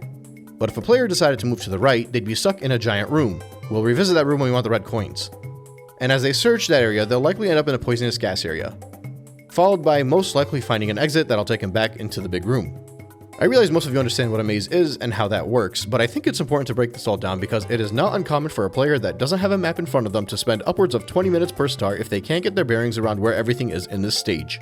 And because of how complex everything is, and how you don't know where every star is until you find it, this could easily end up being the longest stage in the entire game. First-time players may give up without getting a single star and not return to the stage unless they're going for full completion. It's that kind of complex. Regardless, when you do eventually make it to the elevator room and drop down to the lowest depths of the cave, a quick swim to Dory will help lead you to a star. Of course, you'll have to figure out that ground pounding and bringing down her head will allow you to stand on top of it and steer her based off the direction you're facing, but that's all part of the puzzle-solving mystery here. You'll notice there are also 2 additional routes in this room, however, and this is, right off the bat, the first instance where I actually have an issue with returning to the hub world after collecting a star. The door ahead will lead you to a secret area that unlocks the green metal cap. So now, not only did you have to go through this maze to figure out how to get to the first star, I hope you memorize how you made it here, because you have to do it all again to get the metal cap. That, in and of itself, for most stages, isn't that big of a deal for me, but because this one is much more complex and you'll probably already be spending way too much time in here already, this is a horrible, unintentional punishment. After you unlock the metal cap, there will be a green box for you to collect the metal cap from next to the elevator and a switch near the bottom where Dory is that will open the next path in the watery area. There you will be able to collect star number 3 for this stage, Metalhead Mario Can Move. And again, due to how complex the stage is, and how much time you'll spend figuring out this location, it feels like an unintentional punishment to force players to come here 2 or even 3 times because there's so much more of the stage to explore, and this cavern is off the main path, so why continue to force players to come here? Moving back to star number 2 is the red coin star, titled Elevate for 8 red coins. There's only one room here that has the red coins, so hopefully you'll notice them up top when you enter the room. They're up above you, hence the elevate, and as you climb up there will be some Dance Dance Revolution looking platforms that you can use to get Mario around. I think this red coin star is pretty hated, but I actually like the challenge it provides. It's less of a scavenger hunt and more of a test of the patience and control of Mario. As long as you're up there long enough and you're careful and you do your due diligence, you'll be able to succeed. The issue I imagine most people have is that if you fall down, you'll have to get back up there again and maneuver the slow elevator platforms all over again. But I think that's part of the frustrating charm of this objective. It's less about searching and more about overcoming the challenge. This is a very memorable star in the game for me, and one that I was very proud to accomplish. Star number 4 is titled Navigating the Toxic Maze. By now, a player will realistically be comfortable enough to reach the Toxic Maze room. Experimental players might even realize that the green cap will allow Mario to avoid damage from the poisonous gas. But there's a bit of an issue here. You'll run around the toxic cave and won't be able to find a star anywhere. I can't be the only one that was so frustrated by this. The anxiety of Mario losing his health and me going after every enemy in the room hoping one of them will give away a star. Man, Hazy Maze Cave is just such an annoying level. Like, I can feel what I felt the first time playing it almost 30 years ago. It's crazy that even the frustration leads me to nostalgia. In any case, at some point, if you're looking long enough, you'll notice a hidden elevated platform you can backflip onto, and it'll take you up and through the door and into the room that has the power star. Star 5 and 6 are equally as hidden and annoying. Number 5 is titled Amazing Emergency Exit. I'm not sure why, it's found at the very top of the room with the falling boulders. but you actually won't know that until you go on a hunt around the stage. When you enter the toxic gas area, there's a simpler exit that will lead you to a platform that'll bring you to the top of the room with the boulders, and the star can be reached by monkey barring across the red mesh. It's a horribly named star because it doesn't really provide hints, but it's very much a star that requires searching all over the stage. Star number 6 is at least better named. Watch for falling rocks. If you consider the rolling boulders are falling rocks, it's pretty easy to figure this one out. But it will take some wall jumping and exploration to find out how to get up there. It's comfortably hidden, but you should be able to find it eventually if you're curious enough. All that would be left now is the 100 coin star.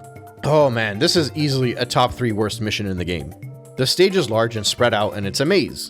If you haven't memorized the layout, good luck. There are so many death traps too. You might have to restart after collecting 70 or 80 coins. Even the blue coin box is one of those annoying ones that won't easily just lay out the blue coins for you. You'll have to actually work for them. The red coins are obnoxious too and will require a whole load of time to collect them to help you get to the 100 coins.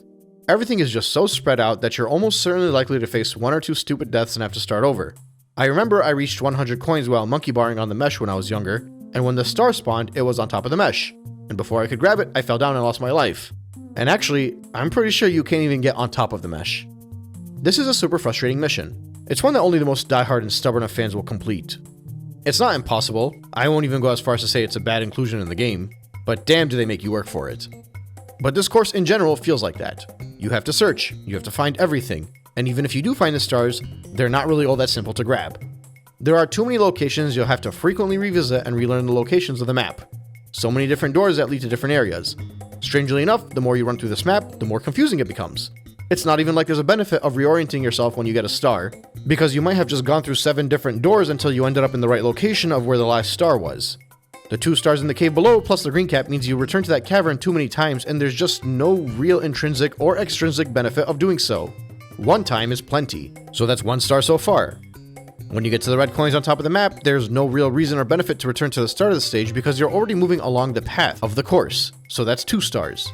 And then you basically have 2 stars in the location of the poison gas. One of them takes you to a dead end, so I can see the benefit of it sending you back to the start.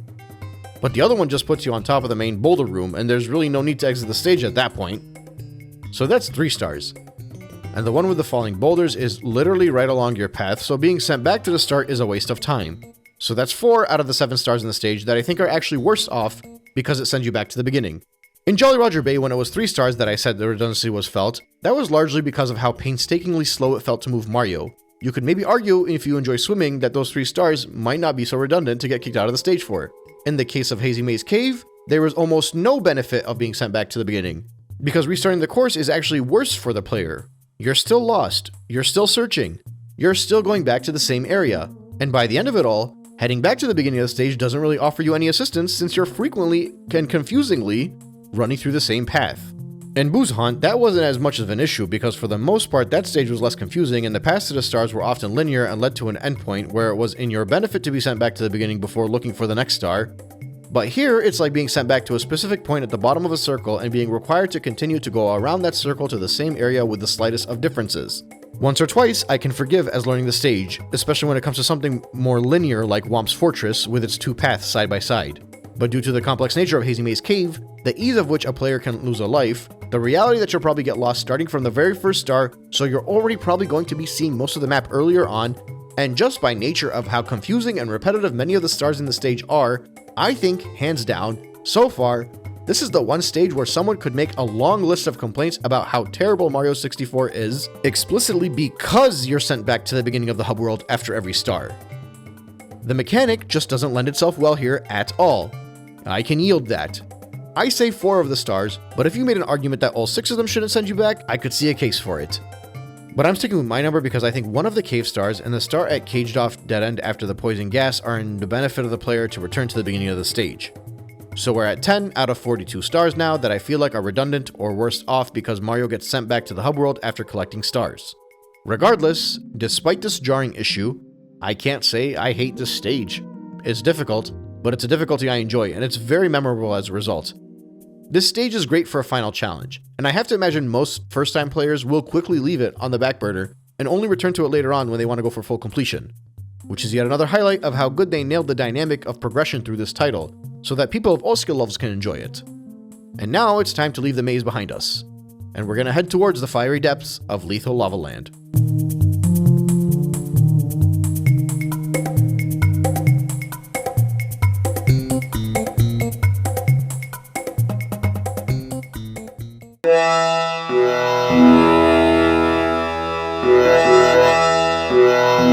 As is pretty typical of pretty much every Mario game since the dawn of time, you'll eventually have to go through a fire stage. Normally, the fire stages are in the endgame, or at least be tied to Bowser. But in the case of Lethal Lava Land, nope, it's just a regular stage front and center when you enter the narrow corridors of the basement of Peach's castle. I always liked the painting they used for the stage too. They could have stuck with a Podoboo, but no, they went for the lava lantern Halloween-esque look. It's super eerie and actually kind of hilarious how it has nothing to do with both with the stage nor with Mario in general. Like, this isn't a bad guy in the stage, nor does it ever appear again. But anyway, new to Mario in Mario 64 is the damage that you take when you touch the fire. In the 2D games, touching the fire was the equivalent of falling into a bottomless pit and meant instant death. But in the wonderful world of 3D Mario, it's a loss of health and if you're lucky, a quick bounce back to solid ground. As players get better, they can take advantage of the way Mario interacts with the fire and find a way to skip through certain areas or to avoid going through enemies or platforming challenges and just take the hit on the health to advance. Sort of like damage boosting, or so to speak. It's a fun bit of gimmicky physics you could screw around with and treat as part of Mario's moveset, but really the intention was that it would be a way to punish the player without fully forcing them to start over. So if the lava was to get you instant death, it would be way too difficult to expect a player to succeed without losing their mind. Due to the nature of this course, the layout is actually very straightforward. It's all floating platforms on a generally flat land that you can platform across, while occasionally hearing Mario do his laugh-sounding scream because it burnt his buttocks. It's also an extremely straightforward level due to the simplicity. And I would say if you're comfortably able to control Mario, it's probably one of the quickest levels you'll run through in this game, minus the forced slowdown times in the last 2 stars, and I'll get there shortly. The first star is easy enough. It's titled Boil the Big Bully. Carefully traverse your way to the back of the map and you'll run into a big cannonball-looking enemy known as a bully. You'll pass by a few smaller bullies on the way there, and basically these guys will beeline it towards you and it'll put you in a bit of a sumo wrestling match where you'll have to punch and kick them. The one at the back of the map will just be a bigger bully, so they can hit harder and just take a little bit more to push off. The second star is the same idea, titled Bully the Bullies, only this time you'll have to defeat the little bullies first to summon the big bully. The platform is also at the back of the map, but the stage is small enough where I don't think this is really that big of an issue because there are multiple routes to get back there. So I think it's a good chance for a player to experiment with the routes and realistically end up near the platform again.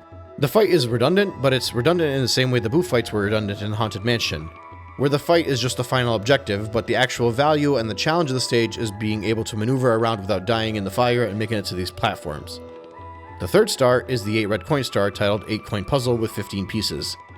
It'll probably be the easiest to spot, but there's one of those sliding puzzles with Bowser on it that has 15 pieces.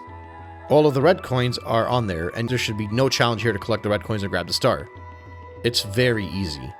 Red Hot Log is probably the hardest challenge in that there's an area hidden away in the corner of the map that you either have to take a long moving platform towards, or heck, you can even take a flying cap if you figure out where that is too. Either way, you make your way there to the general vicinity and have to balance upon a rolling log to make it towards the platform and pick up the star. This is the most challenging star, and might seem intimidating to grab at first, but it's a very easy to grab once you understand how to get around the stage. Stars 5 and 6 both take place inside the volcano in the center of the map, titled Hot Foot It into the volcano and inside the volcano respectively. There are 2 routes in the volcano. One is to the right and one is to the left. As you can imagine, each route leads to a single star. The one on the left puts you through platforming challenges where you have to dodge enemies and fire. The one on the right is mostly about patience because you're riding an elevator and figuring out when to jump from platform to platform. It's almost like an auto-scroller. Each path offers a different type of challenge, but because both of which are fairly easy to get through, at the end of each path you're better off being sent back to the beginning of the stage because it's a dead end. So although it may seem like the stage is unforgiving by kicking you out, it's probably in your benefit because you want to start at the beginning of the volcano, which again is easier to run into from the starting point. Plus, if you die while in the volcano, the game will automatically start you over from inside the volcano, which is a nice bonus. But I don't think that's that big of a deal because entering the volcano is pretty easy and takes very little time. But like I said, the map and layout and challenges here are all pretty simple. It's just on you to get used to all of the physics of the different platforms you're standing on. But it should take you no time at all to figure out how to get around. And because it's just a big grid, there are a few different routes that I don't even know how beneficial it is to not be sent back to the start before every star. The red coins, for example, are to the left of the starting point. The log star is all the way on the right and closer to the starting point. The two in the volcano end at different areas, so you're better off starting again from the foot of the volcano and taking the other route rather than trying to do some crazy long jump leap of faith to nab them, both from the top of the volcano. Maybe the two bully fights can be considered redundant, but I think their location is fine because those are realistically the only two stars you'll not immediately know where to go, and they're just far enough where two separate routes can be taken to reach each one of them and give the player a chance to learn the course. And like I said, this is a very easy and very flat stage, so even if there was a waste of time of being sent back to the beginning of the stage, I don't think realistically it's all that obnoxious because once you're able to maneuver around the fire, which will realistically happen pretty quickly, you'll be able to get through this level with ease fairly soon, with maybe only the 2 stars in the volcano giving any semblance of a true challenge. So I think I'm going to say in total we're still at 10 stars out of the 49 so far that feel like you're worse off by being sent back to the start of the stage. But thankfully the challenge in the stage is in the coin collection. And I think this is one of the most enjoyably difficult coin collecting stars in the game. You'll need to surf all around the stage to collect as many stars as you can, which is all fun and good until you bump into a wall because you missed the slope from how fast you were going. A wing cap could help, but because the stage is so flat, it could be detrimental to try and land. Killing all the bullies you can to get the coins from them will absolutely drain you since they take so much time and have minimal reward.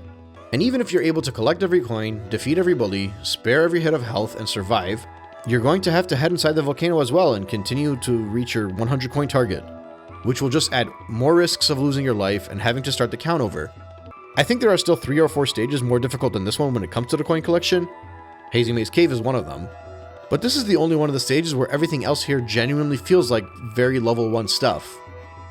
Again, dying by getting burnt while going for any of the stars is hardly punishment because it's a pretty easy map to make up that time and distance lost on repeated life. You might even get a game over, but it doesn't really matter because when you get back in there, you'll just have to patiently jump through the small platforms to collect the stars. This stage is somewhat of a noob trap. The first time in there, you can see all the fire and it can feel very intimidating.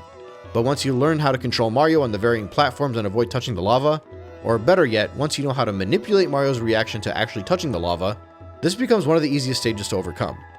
But all of that advantage goes out of the window when a simple screw-up can mean having to restart a coin collection. It's an interesting dynamic because the swing of difficulty from collecting stars to collecting coins is probably larger than any other stage in this game, and that alone makes the stage pretty unique. But anyway, I'll always remember this stage as the first time I heard Mario scream laugh because his butt was on fire.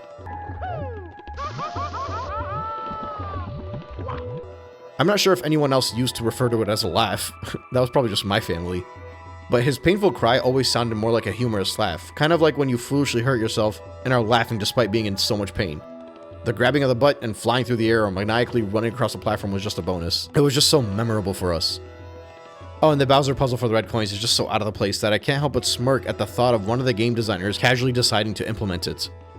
And also, Bowser objectively looks better in the puzzle than his in-game model does. By a long shot. He's actually hideous in this game. But I digress. I think this is my shortest segment thus far, and that probably says more about the stage than anything else I could really say. I like the stage, but it's also one of the easiest ones and probably should have been a level 1 stage rather than something paired next to Hazy Maze Cave and the next basement stage, Shifting Sandland. So let's head over to the desert and discuss that one.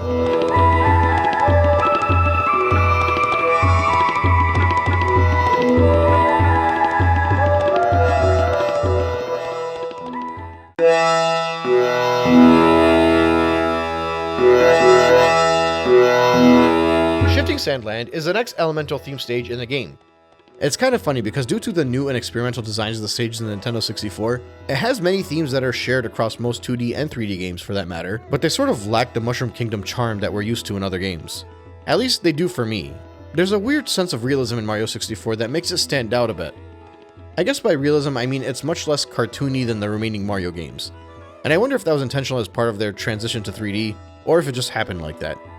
Anyway, the reason I say that is because although we've had the grassland, snow level, water level, fire level, and now the sand level, they actually lack the typical Mario charm. They still have a charm, and we'll call it the Mario 64 charm. Like when you start off in the desert stage here, you get a weird tune that sounds like it would take place in an old western film if it was somehow filmed in Egypt. The same way you felt immersed in the snow, water, fire, and haunted stages, you feel completely immersed here in the desert. This is another fairly open sandbox too, pun intended, in that it doesn't really have a primary path that most people would follow like some of the earlier stages. There's a lot more going on here than the lava stage. You'll start off in what I'll refer to as the beginning area where you'll have to run around a large sand dune. There will be a concrete platform that you'll have to use some strategy to get on top of. You'll turn and see a tornado not too far ahead of you. On the ground, you'll notice little quicksand tornadoes. If you get stuck in there, you'll have to mash the jump button to get out. Towards the right, you'll notice a minor maze with blocks flipping through it. The sand there is a different color and almost watery. That is an insta-kill hazard, so as you make your way around the maze-like platforms, you have to be careful not to fall in. The blocks all have a single hollow side that won't crush you, so your puzzle is to find a way to stand in the right location when the block drops down and won't flatten Mario. If you make it past the maze, there will be an oasis and you'll be on the back of the pyramid. As I'm saying this out loud, it makes the stage actually seem like it has a main path, and that's because on foot it kind of does. But the players can also run up these vertical pillars and perform long jumps to land on the pyramid. And then they could try and use the pyramid to take shortcuts through the different areas of the desert. There's also a green surfing shell that you can grab that'll let you surf right over all the sinking sand and up the pyramid without having to use too many ramps to climb up, as well as a wing cap you can fly around with. My point is there are a lot of ways to get around, hence why the stage is fairly wide open. In any case, the first star is titled the Town of the Big Bird. As you run out of the beginning area, with enough speed you can actually run straight up the brick pillars, and you'll notice a buzzard flying around carrying a star. Basically, you'll need to wait for it to fly overhead and quickly attack it, making it drop the power star where it'll wait for you beyond the pyramid. So the first star itself will help you get acquainted with most of the stage and teach you about some of its more intricate details like the ability to climb the pillars. You'll also eventually learn that the buzzard can steal Mario's hat. You don't want that to happen, because if it steals Mario's hat, Mario will, well, he'll have no hat. And nobody wants Mario without a hat, that's just weird. In any case, star number 2 is titled Shining Atop the Pyramid. Find your preferred way to traverse up the pyramid, whether it's the wing cap or shell or more realistically on foot if you're someone that's not quite used to the layout of the stage yet. You might have to jump on an enemy's head that'll help you move up there too. Either way, the pyramid itself has a few platforms you can follow to get up there, but if you put a foot wrong, you could easily slip off and before you know it, you could be sucked down into the sinking sand and get a game over. Star number 3 is where the fun really starts. It's titled Inside the Ancient Pyramid. Similar to the volcano in Lava Land, entering the pyramid takes you into basically a whole new stage. The same rules apply here too. Once you're in until you get a game over or find the star. Because if you lose a life, you'll respawn inside the pyramid again. It's a giant room, mostly with paths around the outside. Basically, a player will have to continue to run around and find different ways to climb up the inside of the pyramid in order to make it towards a star. It's not much of a puzzle, but it is a challenge and will require cartwheels, triple jumps, and even quick timing to dodge obstacles that can and will make your life living hell. Or, just cause you to fall all the way down and have to restart the climb. This is actually a pretty intense challenge the first time, and it's super mysterious too, because it's such a large area and will really put your platforming and control of Mario to the test. Otherwise, you're going to spend a whole lot of time repeating most of the stage. Regardless, you should realistically be able to get through it despite the increase in difficulty, and it's a good challenge, I'd say. Plus, it's super rewarding when you make it to the top and nab the star. The next star is titled Stand Tall on the 4 Pillars. Obviously enough, those are the 4 brick pillars that were surrounding the pyramid. The problem is, in order to run up the pillar, you have to be able to pick up speed, and one of the pillars is conveniently placed in the middle of the quicksand, so you can't really run up there. Once you touch the top of all 4 pillars, a mysterious melody will play and the roof of the pyramid will come off, and there will be a new access point directly on top of the pyramid for you to enter, and you end up against one of the most unique boss fights in the game. I always called these stone hands, but apparently they're known as the I Rock. I'm pretty sure boss fights against giant hands were their own subgenre at one point. Either way, this is such a cool secret boss fight. The puzzle to move to the top of the pyramid, the strange mystic fists you're facing off against. I swear the first experience of this game is so absurdly unnatural, and I'm not sure if that's because I associate this game with the easiness to be wowed as a child, or if it was actually as surreal as I remember. I'm leaning towards the latter since so many people are always commenting on the strange mystery of Mario 64, and how it's apparently messed with people's memories or whatever. I don't know, Google it. But after you beat the fists, you get the star, and the next star in the stage is free flying for 8 red coins. Thankfully, all the coins are outside. The game even hints to you that the red cap will help you grab them, although it's not required to have the red cap for half of them. One of them is straight up behind you at the start of the stage, and you'll only figure that out if you're curious enough to move backwards when you first spawn. One of them is on the concrete platform near the beginning, another is on the maze over the quicksand, one is out by the back of the pyramid in the water, and the last 4, well, those are the ones that you need the wing cap for. Once again, this serves as a bit of a litmus test. If you want the star, you'll have to learn how to control Mario's unconventional flight patterns. And if you're willing to take the time to do so, it'll make more and more flight stars throughout the game easier to nab. Assuming, of course, you haven't already mastered the flight in other stages already, since once again this game is non-linear and everyone's experience and optimal routes taken will vary to large degrees. Regardless, This isn't the worst scavenger hunt for the 8 red coins, but it is one with a respectable difficulty and a good test of your ability to search and survive throughout the hazardous stage. The last star is Pyramid Puzzle. We can probably file this star with a select group of stars that more than likely will be the last 10 or 15 stars you need to get full completion, and one that you more than likely needed a guide or the help of a friend to figure out. It's such an obscurely titled star, and honestly, it's not even really a puzzle. At the very least, they could have called it Inside the Pyramid Puzzle so that you know it was inside the pyramid. I'm sure most people figured that out at least, but it could have been easily assumed to be outside the pyramid. But anyway, when you go inside the pyramid, you'll probably spend a whole lot of time searching everywhere, on every floor, and work your way up along the same path as you did earlier towards the star on the top. Only you'll be going much slower since you're searching everything. Right before you make it to the star, you'll notice a gap in the wall and the platform you're walking onto next to the sand pouring downwards. You also likely might not notice anything at all. Or you might be someone that luckily fell down. I'm not sure. But if you take a leap of faith off the wall or use your close quarters camera and peek below, you'll find a coin on the platform that might pique your interest. If you drop down, you'll see a counter that says 1. Peek again, you'll find another coin and it says 2. Keep following the flowing sand and peeking and you might grab the third one. One more drop onto a channel carrying sand, and if you're able to center yourself and balance, you'll be able to collect the 4th and 5th coin too, which will place a star along your path, so make sure you remain focused and grab it, lest you'll have to climb all the way back up again. I really like the challenge for the star actually, but I don't like its obscurity at all. And I think the fact that you have to go all the way back up where star 3 was to get it is extremely tasteless. That spot might literally be the last place any player searches, both inside and outside of the pyramid, and even then they might get there and miss it altogether. I think star 6 gets a strike against it for being kicked out of the stage, or rather, getting kicked out of the stage after grabbing star 3 might be the actual culprit here. Basically, only one of these pyramid stars should kick you out. Red coins, boss fight, star on top of the pyramid, and the talent of the bird star I don't mind too much because I think for all of those you're better off starting from the beginning of the stage so you can figure out how to get around the stage optimally to succeed. And also, after grabbing a star behind or on top of the pyramid, if I don't know where the next star is, I much rather start back at the beginning of the stage, otherwise I could easily die trying to get through the hazardous paths. I believe that puts us at 11 stars now after the 56 total in the game so far that are made worse because you're kicked out of the stage, while the remaining are either just the same or better, as they are, because it's easier or more beneficial to you to actually experience the different stages and their routes. Also, this is roughly the halfway point since we're through 8 stages out of the 15. 11 out of the 56 stars is like 1 in every 5 stars you'll have collected in the stages. Obviously, the coin star doesn't kick you out at all, and that's included in the 56, but 11 out of the 48 is still pretty close to 20%. For 6 out of the 8 stages, there's a maximum of 1 star that is made worse because you're kicked out after collecting the stars. And honestly, it's usually the last star in those stages, which you'll only really be going for if you're aiming for full completion, so most players won't even go through that.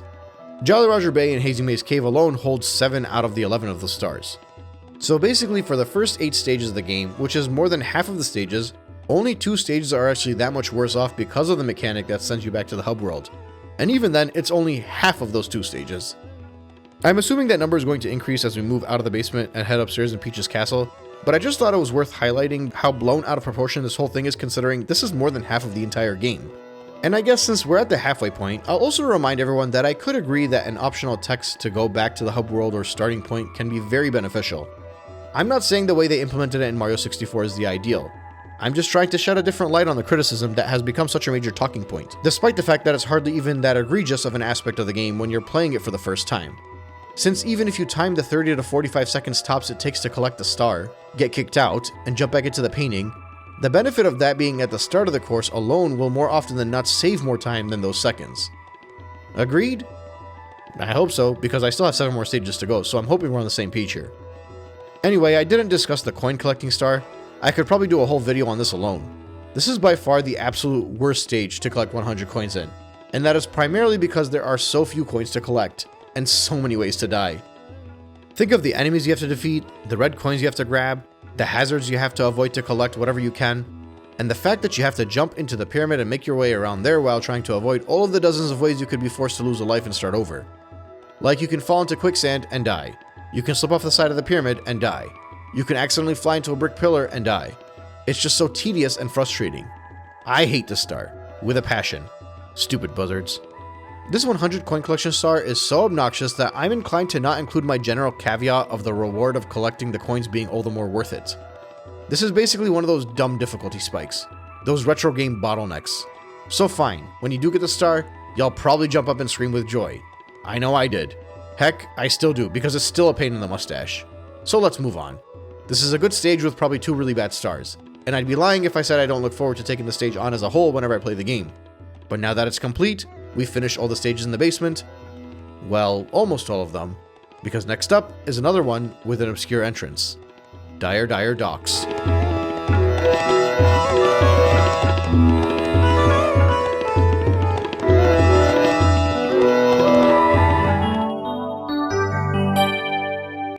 I like Dire Docks. I just felt the need to say that because it's the second water stage in the game and I gave the first one a pretty hard time. Honestly, I might just like it more because it's not as big or as dark as Jolly Roger Bay, so it doesn't annoy me as much.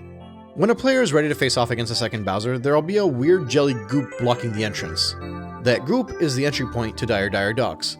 The stage is made up of 2 locations with an underwater tunnel connection between them. The first star is titled Board Bowser's Sub. You'll basically just swim to the other area across the tunnel and find Bowser's Doom Ship floating above the water. This will be the only time the Doom Ship appears, even if you repeat the first star later on, which is kind of cool, because after you get the first star you can access a second Bowser stage, so I suppose the implication is that this is the ship that he took to get there and then he disappeared? I'm not sure. It's even weirder because this is a water level and the second Bowser stage is all fire, but that's besides the point. When you're in the area of the stage with the Doom Ship, you'll notice around the outside of the walls there's some floors that you can stand on. In that area you'll also notice a switch that will make some temporary blocks appear. You have a time limit now to run across the blocks and make it to the ship. Board the Doom Ship, collect a star, say goodbye to said ship, and move on. Star number 2 is titled Chests in the Current. If you dive down you'll notice 4 chests. You'll have to open them in a specific order like we've done in a few other instances before now. The hardest chest is the one near the whirlpool, as getting sucked in there will make you lose a life, so you have to be extra careful. But regardless, it's an easy star to nab, and it's in the main area of the pool too, so you don't really have to do too much swimming. Star number 3 is pole jumping for the red coins. Basically, you swim back to the area where the ship was, only this time, surprise surprise, the ship is no longer there. Instead, when you hit the switches to get up to the blocks that appear, you'll make your way up to a platform in the sky that will give you access to poles that will slide around the ceiling. Your objective is pretty clear here. Traverse these moving poles and time your jumps so that you can collect the red coins and then grab the star. If you fall, you'll end in the water and have to start all over again, since grabbing the red coins is more or less a linear progression. It's a pretty laid back but somewhat challenging test of your ability to control Mario in this unnatural manner. Star number 4 is Colt through the jet streams. When you swim back to the area where the red coins were, you'll see a jet stream at the bottom of the water. Right off the bat, yes, although this is an easy star, I think coming here for the 3rd time after being sent back to the hub world is a strike against it. I didn't apply the same strike to the red coin star since the ship disappears after the first star, so you'd realistically have to leave the stage anyway. And more than likely after that most people enter the Bowser stage. You won't be able to grab it since the force of the jet stream is too strong, so you have to work your way back up, grab the metal cap, and head back down there to collect the star. Star number 5 is Manta Ray's reward. 5 rings you need to swim through, although this one takes place in the same pool as the second star. We'll give it another strike for similar reasons of redundancy because you're kicked back out to the hub world. Actually, come to think of it, star number 2 should also get reprimanded for sending you back to the hub world because you're already in the beginning area. So that's 3 strikes. Anyway, in this area there's a manta ray swimming around and shedding more of those same rings that were coming out of the jet stream. You know the drill. Follow the ray, swim through the rings, the star will appear down below just above the whirlpool, so swim down and grab the star and be careful not to get sucked into the whirlpool. Star number 6 is hidden behind a red mesh cage in the bottom of the area where the ship was. Yeah, another strike. You'll have to swim to the surface and grab the blue cap and then swim back down there to get the star. Now that I'm saying all of this out loud, I think the only reason I like Dire Docks is because it's short, easy, and stress-free. Even the coin collection star. It's probably second only to Big Boo's Haunt when it comes to easy coin collecting missions.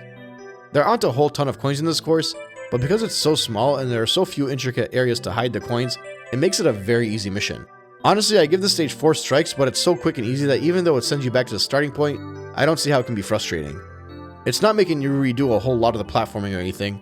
And yeah, the swimming is slow, but it's barely even taking any time to get around the stage. I'll still give the stage the 4 strikes since the redundancy of being thrown out of the stage is explicitly felt, so we're at 15 out of 63 redundant stars. But this stage is so short that I don't think it'll make or break anyone's Mario 64 experience. Regardless, I don't have too much to add on to this one. I'll just say that there are a few swimming moments in this game that aren't really all that obnoxious, including a secret star stage. The water levels can be good if they're done right. I don't know that Dire Docks is necessarily done right, since it's so small and way too easy to really consider anything more than a minor challenge, but Jolly Roger Bay is on the opposite side of the spectrum. There are a couple more levels with water in them though as we move upstairs in the castle, but now that we've finished our second water stage, we get to head to our second snow stage of Snowman's Land. So throw your jackets on and meet me there.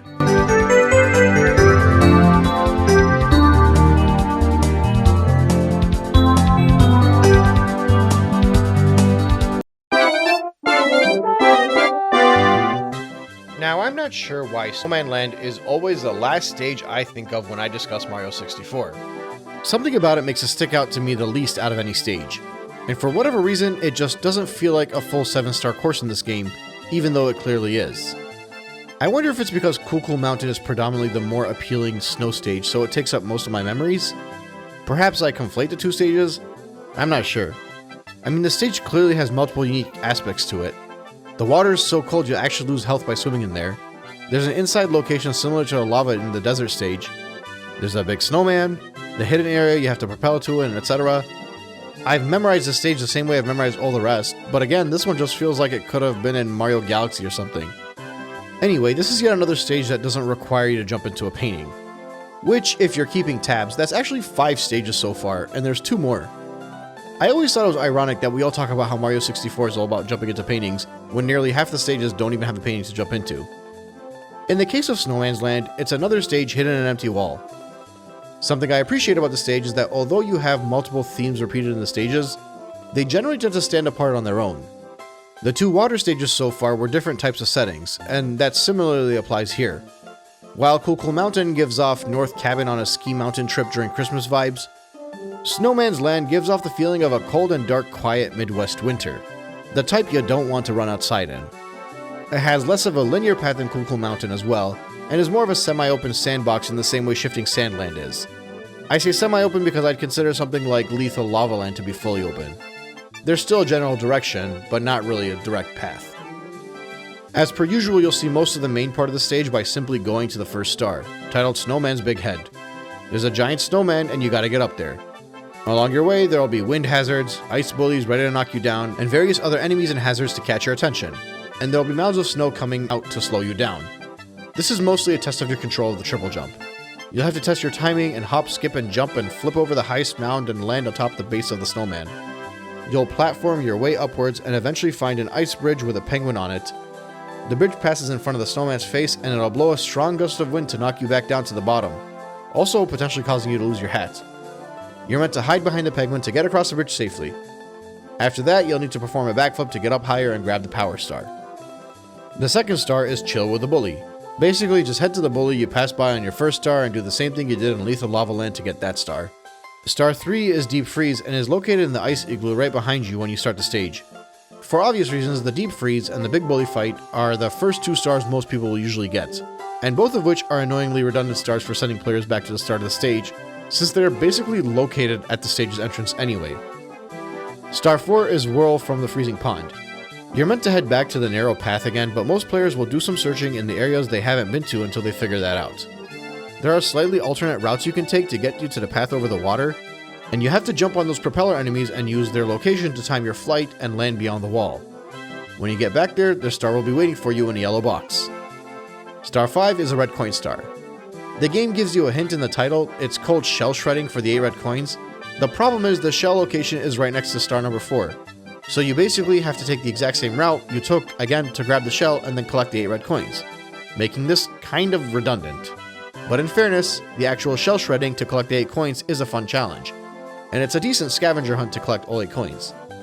The final star is Into the Igloo, and once again you're heading back to the same area where the path over the ice water is and head to the green shell so you can use that to get up the ramp and into the igloo. I wouldn't necessarily call this star redundant because the ending location of the previous stars aren't really all that advantageous to grab this one, maybe the first one. And for the star near the green shell, we already gave the red coin star a strike, and the red coin star ends by the start of the stage. Although saying that out loud, I suppose if the red coin star is at the start of the stage, we probably shouldn't be kicked out. So, fine, another strike. Wow, that's 4 strikes already. I guess this is similar to Dire Docks, where the stage being so small is actually to its detriment, and being sent back to the hub world is significantly more noticeable as a result. That would put us at 19 out of 70 if my count is correct. Remember, these strikes are basically the amount of times that stars are made worse because of the mechanic where you're sent back to the lobby, so even if they're simple and easy stars and it doesn't waste too much time, the strike itself is still applicable. But regardless, when you make it into the igloo, you need to carefully find a way to grab the vantage cap, which will allow you to run through the ice walls to grab the final star. As far as the 100 coin star goes, well, the stage is small, so it's not really all that hard. There are probably like 5 stages easier for one reason or another, but primarily because this one does require you to understand janky aspects of the stage. For instance, you have to be able to grab the shell, so if you crush your propeller dudes and can't make it to the shell, you're kind of out of luck. You need to be able to enter the igloo, so if you do lose the shell, there are some blind leaps of faith to get into the igloo, but I'd almost just recommend restarting the stage because that jump can take a while to figure out. But as long as you do your due diligence, collect what you can before grabbing the shell, and grab your red coins and head inside the igloo, at that point, it's pretty easy to get the 100 coin star. I'd say it's actually a pretty fun challenge anyway, as long as you don't screw up the shell grab too many times and frustrate yourself. But all in all, it's a short-lived stage with maybe 2 or 3 standout aspects and set pieces that make it memorable for me. But otherwise, it's one of the most underwhelming stages whenever I return to this game. But that being said, the final 5 stages are some of the most controversial stages in the game, so it's entirely possible that Snowman's Land just gets lost in their controversy. You'll see what I mean. Because up next is Wet Dry World.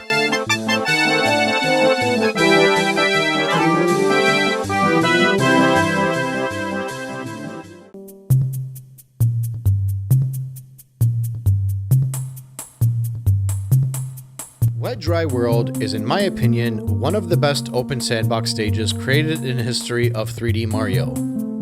I'm not sure what the public discourse is about the stage, but this stage pretty much has everything I could ask for. And it's made up of so many different notable traits and gimmicks that exist throughout the game. It's genuinely challenging, contains puzzle-solving elements, has hidden secrets, is wide open with various paths leading to different areas, and actually balances out a lot of the confusing elements in regards to collecting the star with a surprisingly easy 100 coin collecting mission to round off the stage.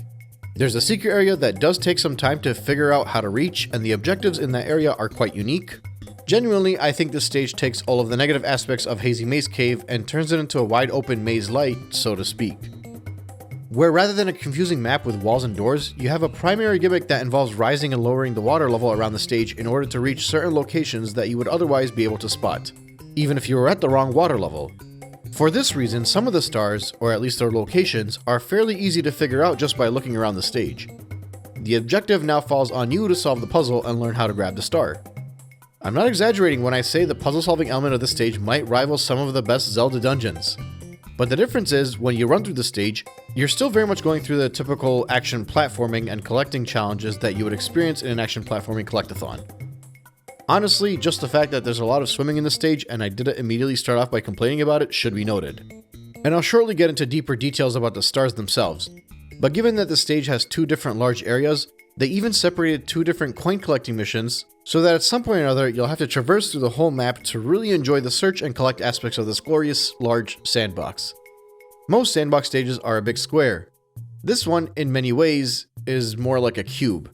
But you're not really as crippled because of that Z-axis verticality, because simultaneously everything is wide open and the star hints do a pretty decent job directing you around the stage. Now, a player might not figure this out immediately, but the stage is unique in that depending on how high or low you jump into the painting, the water level in the stage will likewise be higher or lower. There are 5 different uniquely colored switches spread throughout the map at various elevations. Those switches will bring the water level to their elevations. So even if you jump into the painting at the wrong height, you should still be able to maneuver around to your heart's content. Part of the way this game helps you discover that secret at the entry point is the painting on the wall in front of you is very large. A player might not notice the water level corresponds to how low they jumped on the first entry as they ran towards the painting from afar, but they might figure it out on the second or third time where they might re-enter the stage and see the water level slightly higher or lower when they entered prior because they jumped from closer into the painting after being sent out into the hub world. So their re-entry and the way they jump into the painting will vary because they're not really running towards the painting in the same way. A player might not blatantly be able to figure it out immediately, but they also don't fully have to figure it out either, since when they get inside they'll be able to adjust the water level by just looking for those switches. It's just one of those uniquely interesting aspects of the game that they implemented and tried to guide players towards figuring it out without spelling it out too much. And I think the way that it was done was brilliant and really added to the mystery behind the secrets of the castle. In any case, the first star is titled Shocking Arrow Lifts. Players will start off in one corner of the map. There will be a bunch of platforms to their left, a long black cage to their right, and basically a multi-story outdoor building they can climb on the opposite corner. Much like with most stars in this game, the first entry a player will often explore to their heart's content, and that can lead them towards finding all of the intricate little details around the stage, including the rising water levels and whatnot. The amount of time every player explores will vary, but eventually they'll notice little lifts with arrows, and enemies that will shock you. Suddenly, shocking arrow lifts will start to make sense. Figuring out that the stars related to these things is only the first part of the mission though. A player will need to make sure they're at the right water elevation. The star is available after undergoing platforming challenges related to moving the arrow platforms, but the catch is if you start off with the water level too low, you'll have to raise it up so you can actually reach the platforms. And if you think you're smarter and decide to raise the water level above the platforms, well, they put the yellow star in a box so the players can't simply just swim past everything, since they won't be able to break the yellow box open because they're underwater. So you have to jump around and experiment with the correct switches to get the water level to the correct height in order to properly go for the star. After that's all said and done, a difficult platforming challenge ensues. These platforms are all very small, and as many people have vocalized throughout the years, controlling Mario in a tight space is not very easy. When people who like this game and say it controls very well say certain lines like, "I got used to it," or "I was able to master the controls," or "I figured it out so most players should be able to," stars like this are part of learning how to control Mario. It's been discussed to death, but Mario's turns aren't really all that instantaneous, in that when you turn he sort of lags or delays because momentum's carrying him in one direction, so it's not very snappy. The way around this is to have Mario stop to a full halt before changing directions, and this specifically applies to small platforms and sharp corners, which isn't the general norm of these games, but happens enough where a player will have figured this out. Players who play this game long enough will literally not understand what the big deal is because they figured that out when they were younger, but weren't able to quantify it or discuss it tangibly. They just knew that they had no issues and subconsciously were stopping Mario to turn. But they also had nothing else to compare it to because this was the first 3D Mario game they played.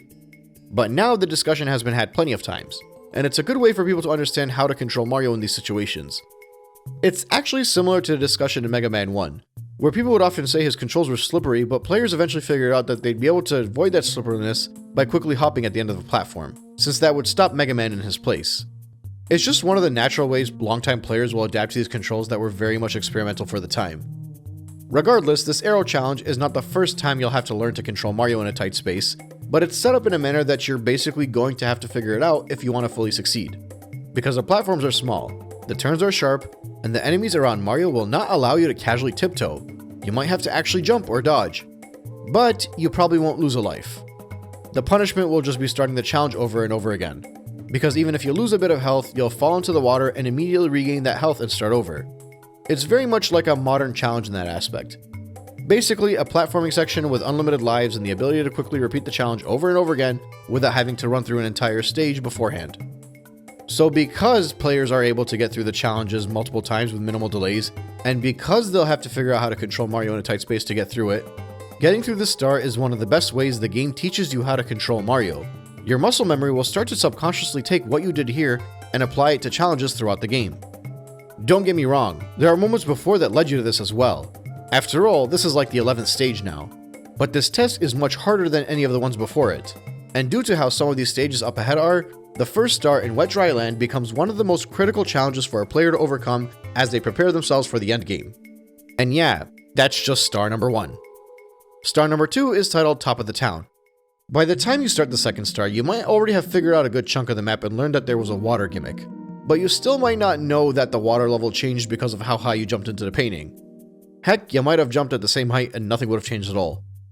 But if the water did change, a player might just think it changed because this is the second star. I highlight this because as you get better in the game, you can make the star easier by simply jumping higher into the painting.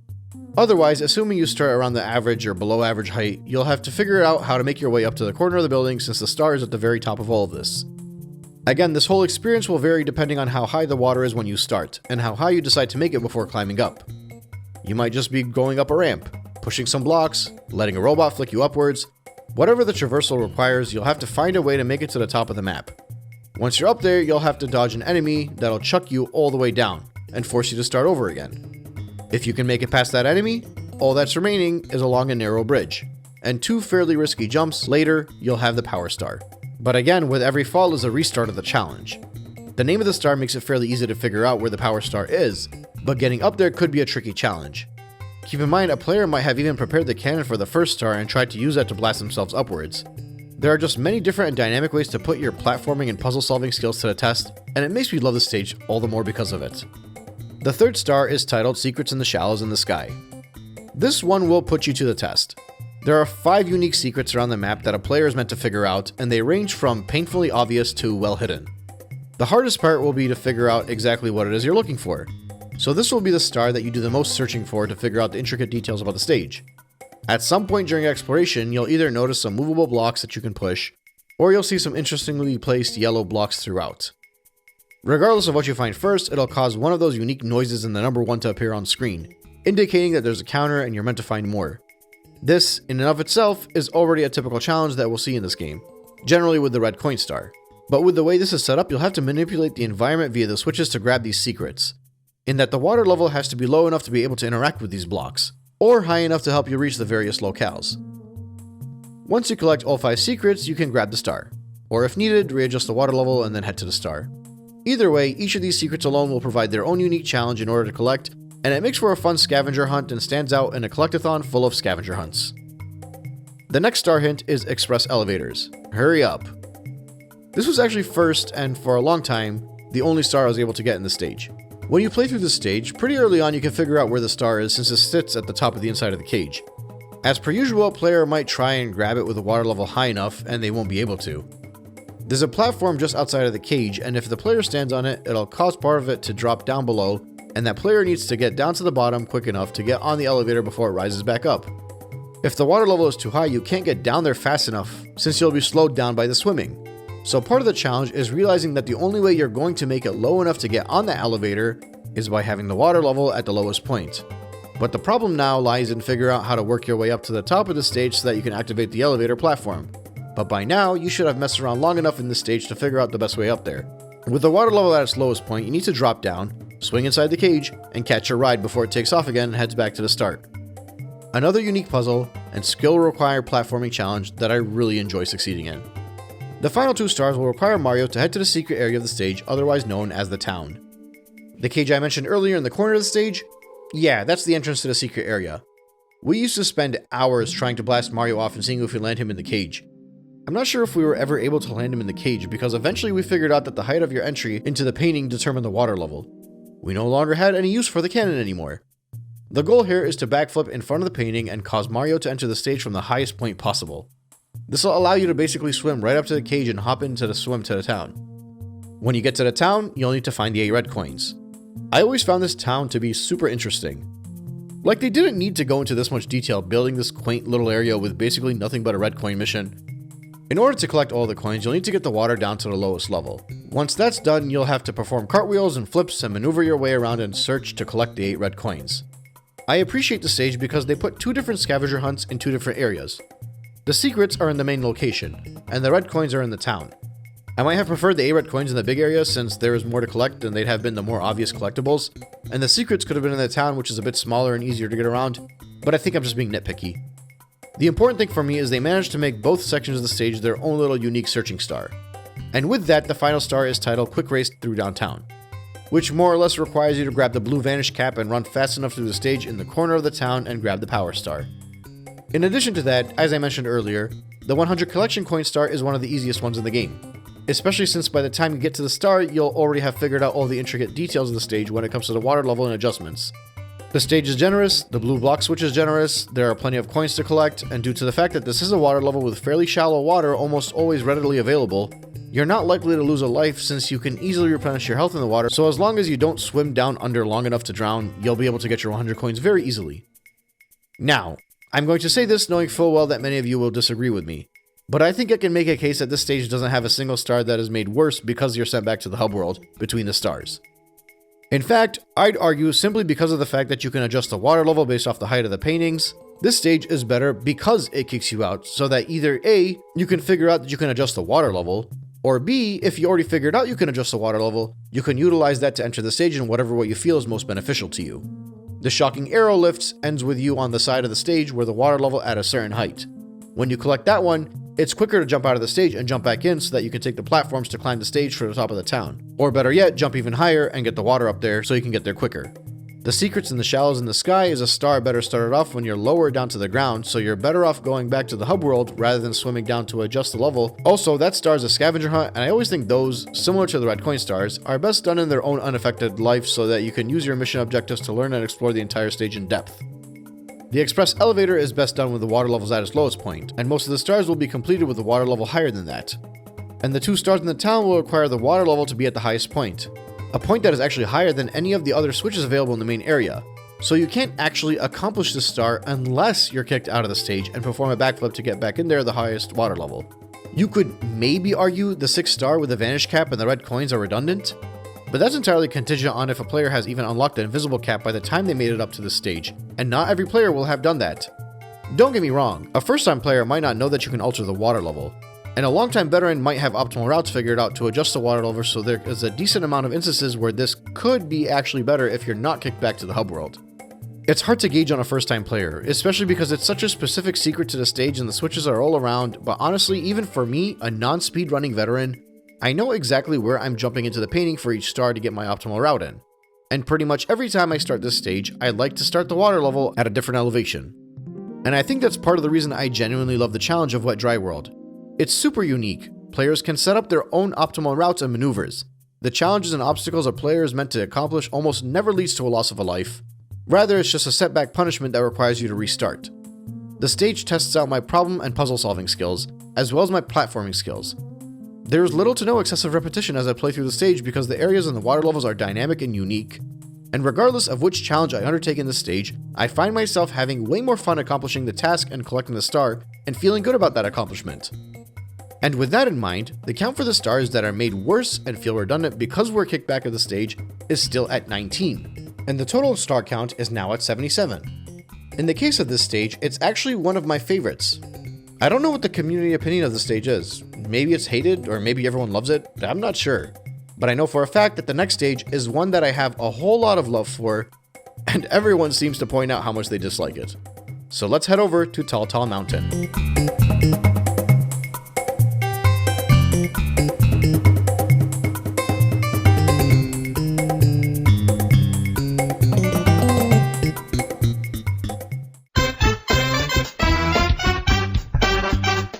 If Wet Dry World is one of my favorite stages because of how open sandboxed and puzzle solving focused it is, Tall Mountain is one of my favorite stages because of how linear and streamlined the challenge of it is.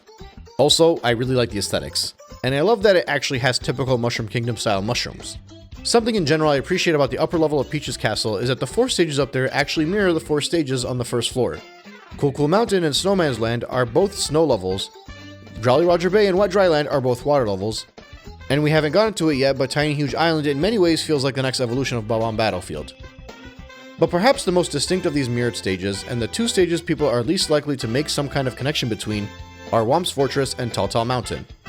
The aesthetic isn't all that similar. Granted, the aesthetic between Jolly Roger Bay and Wet Dry World aren't similar either, but at least there's a lot of swimming in both. But in regards to Tall Mountain, it is in my opinion the one stage that feels like it could be a harder version of what Whomp's Fortress was setting out to do. Both courses effectively start you off at the bottom of the stage, and you're meant to work your way up to the top. Both stages have bottomless pits surrounding the stage and could easily lead to a loss of a life and potential game overs. Both stages have multiple routes that involve points where you can break off or even take shortcuts to scale the mountain quicker. And both stages have stars that require you to jump into a cannon and blast yourself off into the abyss with pinpoint accuracy. The difference is, Tall Mountain takes everything in Whomp's Fortress and makes it larger, harder, and with more potential hazards that could lead to Mario's death.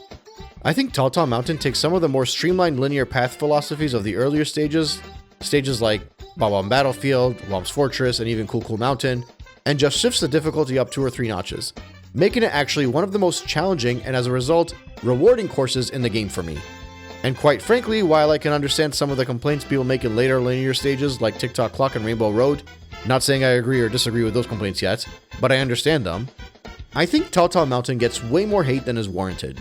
And obviously, in saying that, I'm going to explain why by going through the stars in the stage. The first mission is obviously the simplest objective. Scale the mountain. This is as linear as it gets. You need to make it to the top of the mountain. I've alluded to this before, specifically early on in this retrospective, but linear stars and linear paths to follow in and of themselves are not a bad thing. In fact, these linear paths follow the same fundamentals of Mario as he was in 2D. as well as what we would see later in the series in games like Galaxy and, 3D World and Land. Every sandbox 3D Mario game may be a collectathon, but they all have many linear challenges that could easily be considered 3D World type stages.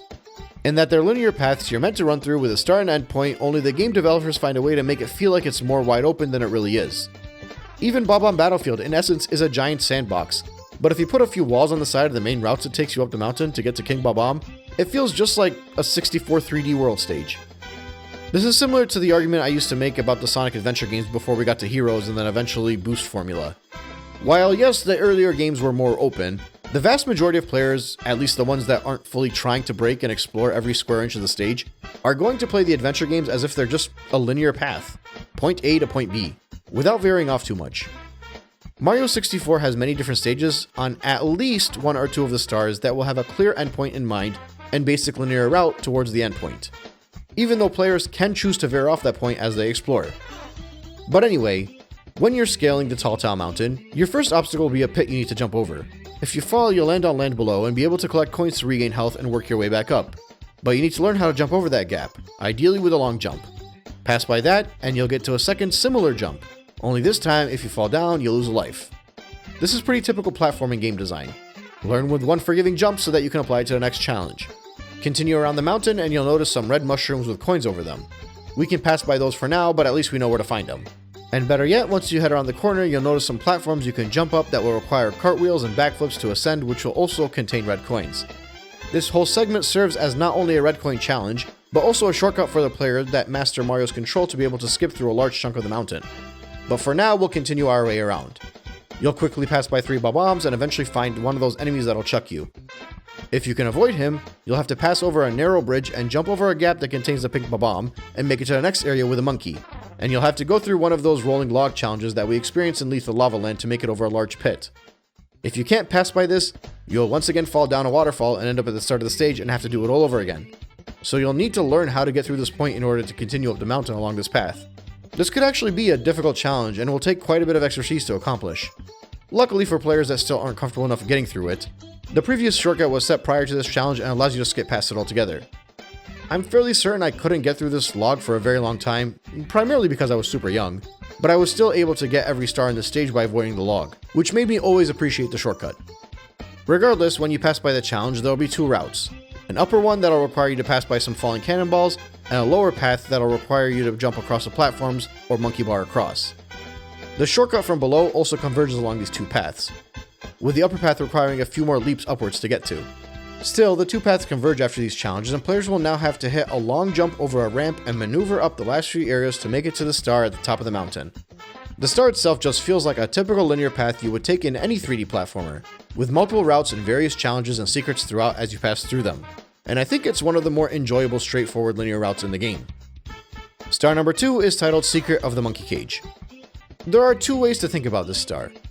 Either you're a fully new first-time player and you'll probably run up the mountain back to the monkey near the rolling log and try to catch it. I'm guessing that's what most people will do and figure out the objective has nothing to do with this monkey. And you'll probably lose your hat, and it'll likely be a whole ordeal until you get your hat back and work your way back up the mountain, searching everything along your path and making it to the actual monkey you're meant to catch at the top of the mountain, making it a star that requires the same trajectory as the first star. But it'll be more of a search to figure that out. And the search generally leads towards players discovering more of the map, which I think is a positive aspect of a collectathon. The second way to view this map is the player might know to make their way to the top of the mountain, and in that case their route up the mountain could also be useful because now they'd be able to try the different routes and shortcuts along the way. So it would be a chance to repeat the similar objective while taking a more unique route in any case. But regardless, when a player reaches the monkey, he'll ask you to follow him. He'll go down to a floating cage and release a star from its location and let you jump down the waterfall to grab it. Next up is the red coin star. Hopefully by now you'll have noticed the red coins on the mushrooms and the platforms that take you up through the shortcuts. Finding the coins is easy enough, but there's a bit of challenge in actually collecting them. Primarily the ones on the mushrooms. The mushrooms have slopes along the edge of them, and some of them are a lot slipperier than the others. It's not uncommon to fall off and lose a life in this area, but it's also close enough to the start of the stage where it's not too terrible of a setback. After you head back around the corner and work your way up for the red coins, backflips, cartwheels, and careful jumps so that you don't fall back to the bottom. I remember the first time I played this I had an issue reaching the top red coin, and eventually figuring out it was easier to drop down in from the cannonballs up top, but now it's not much of a worry anymore. Either way, this is a pretty easy to locate red coin star, but moderately difficult to collect. It's a welcome star though, given a lot more of this stage requires a ton of traversal. Mysterious Mountainside is the next star. I honestly wouldn't be surprised if this was the last star players collected, because stars 5 and 6 are actually visible if you run through the stage, and this one is super obscure. The star is the third and final slide in this game, and it's hidden on a wall on the side of the mountain that you enter as if it's a painting, but it blends in like the entrances to the Shifting Sandland and Snowman's Land.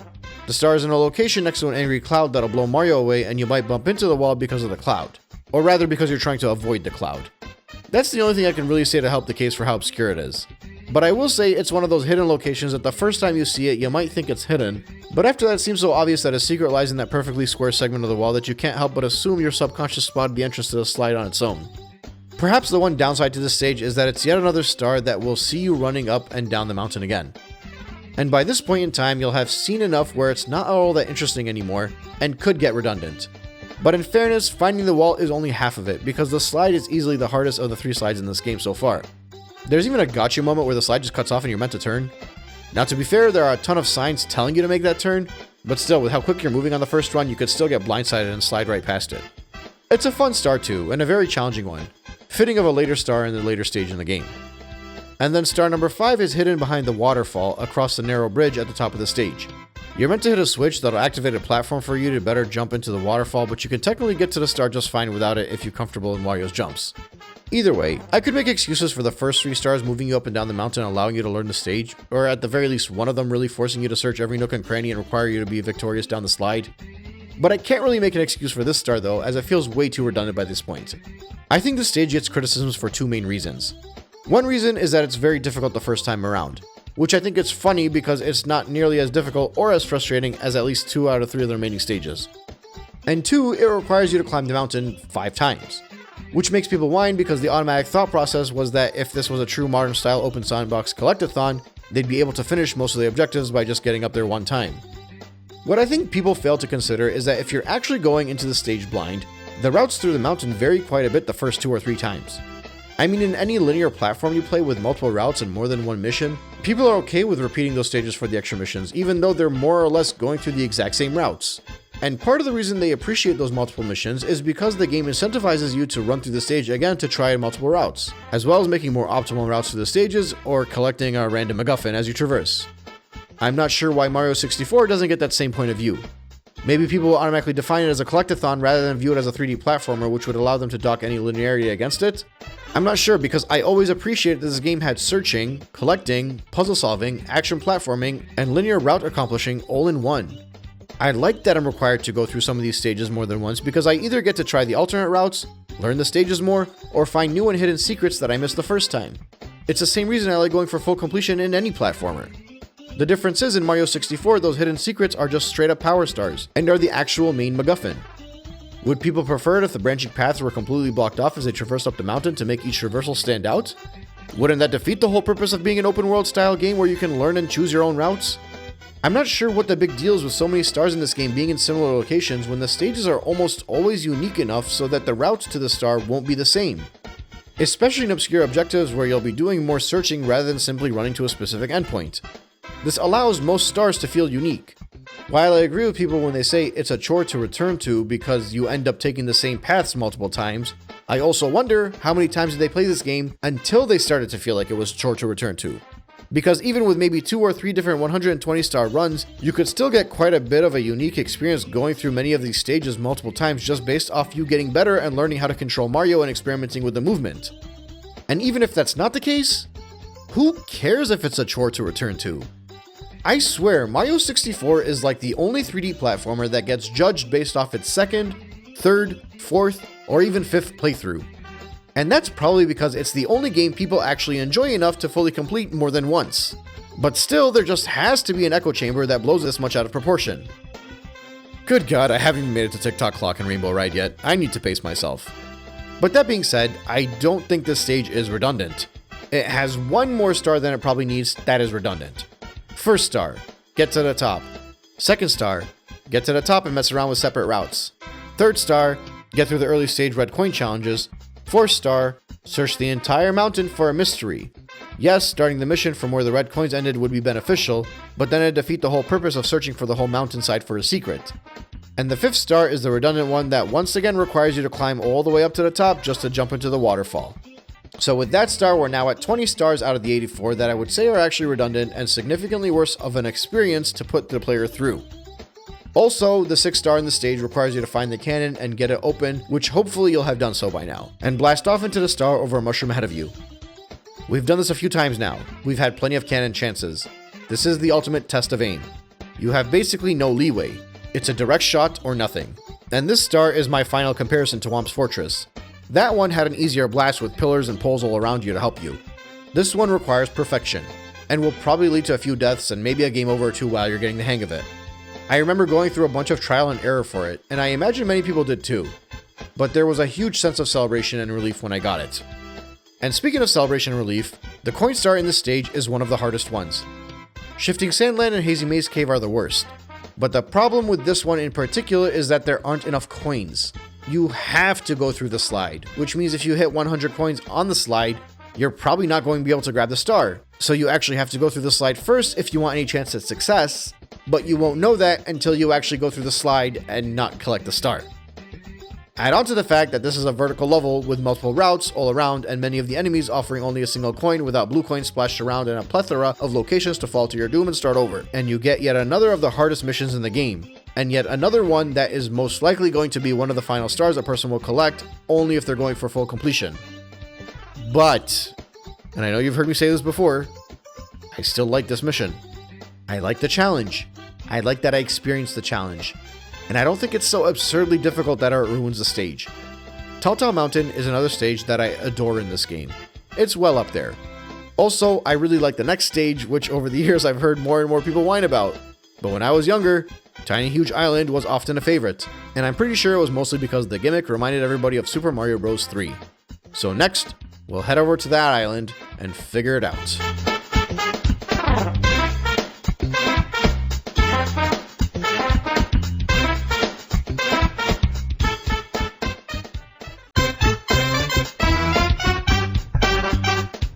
Tiny Huge Island has one of the most standout gimmicks in all of Mario 64.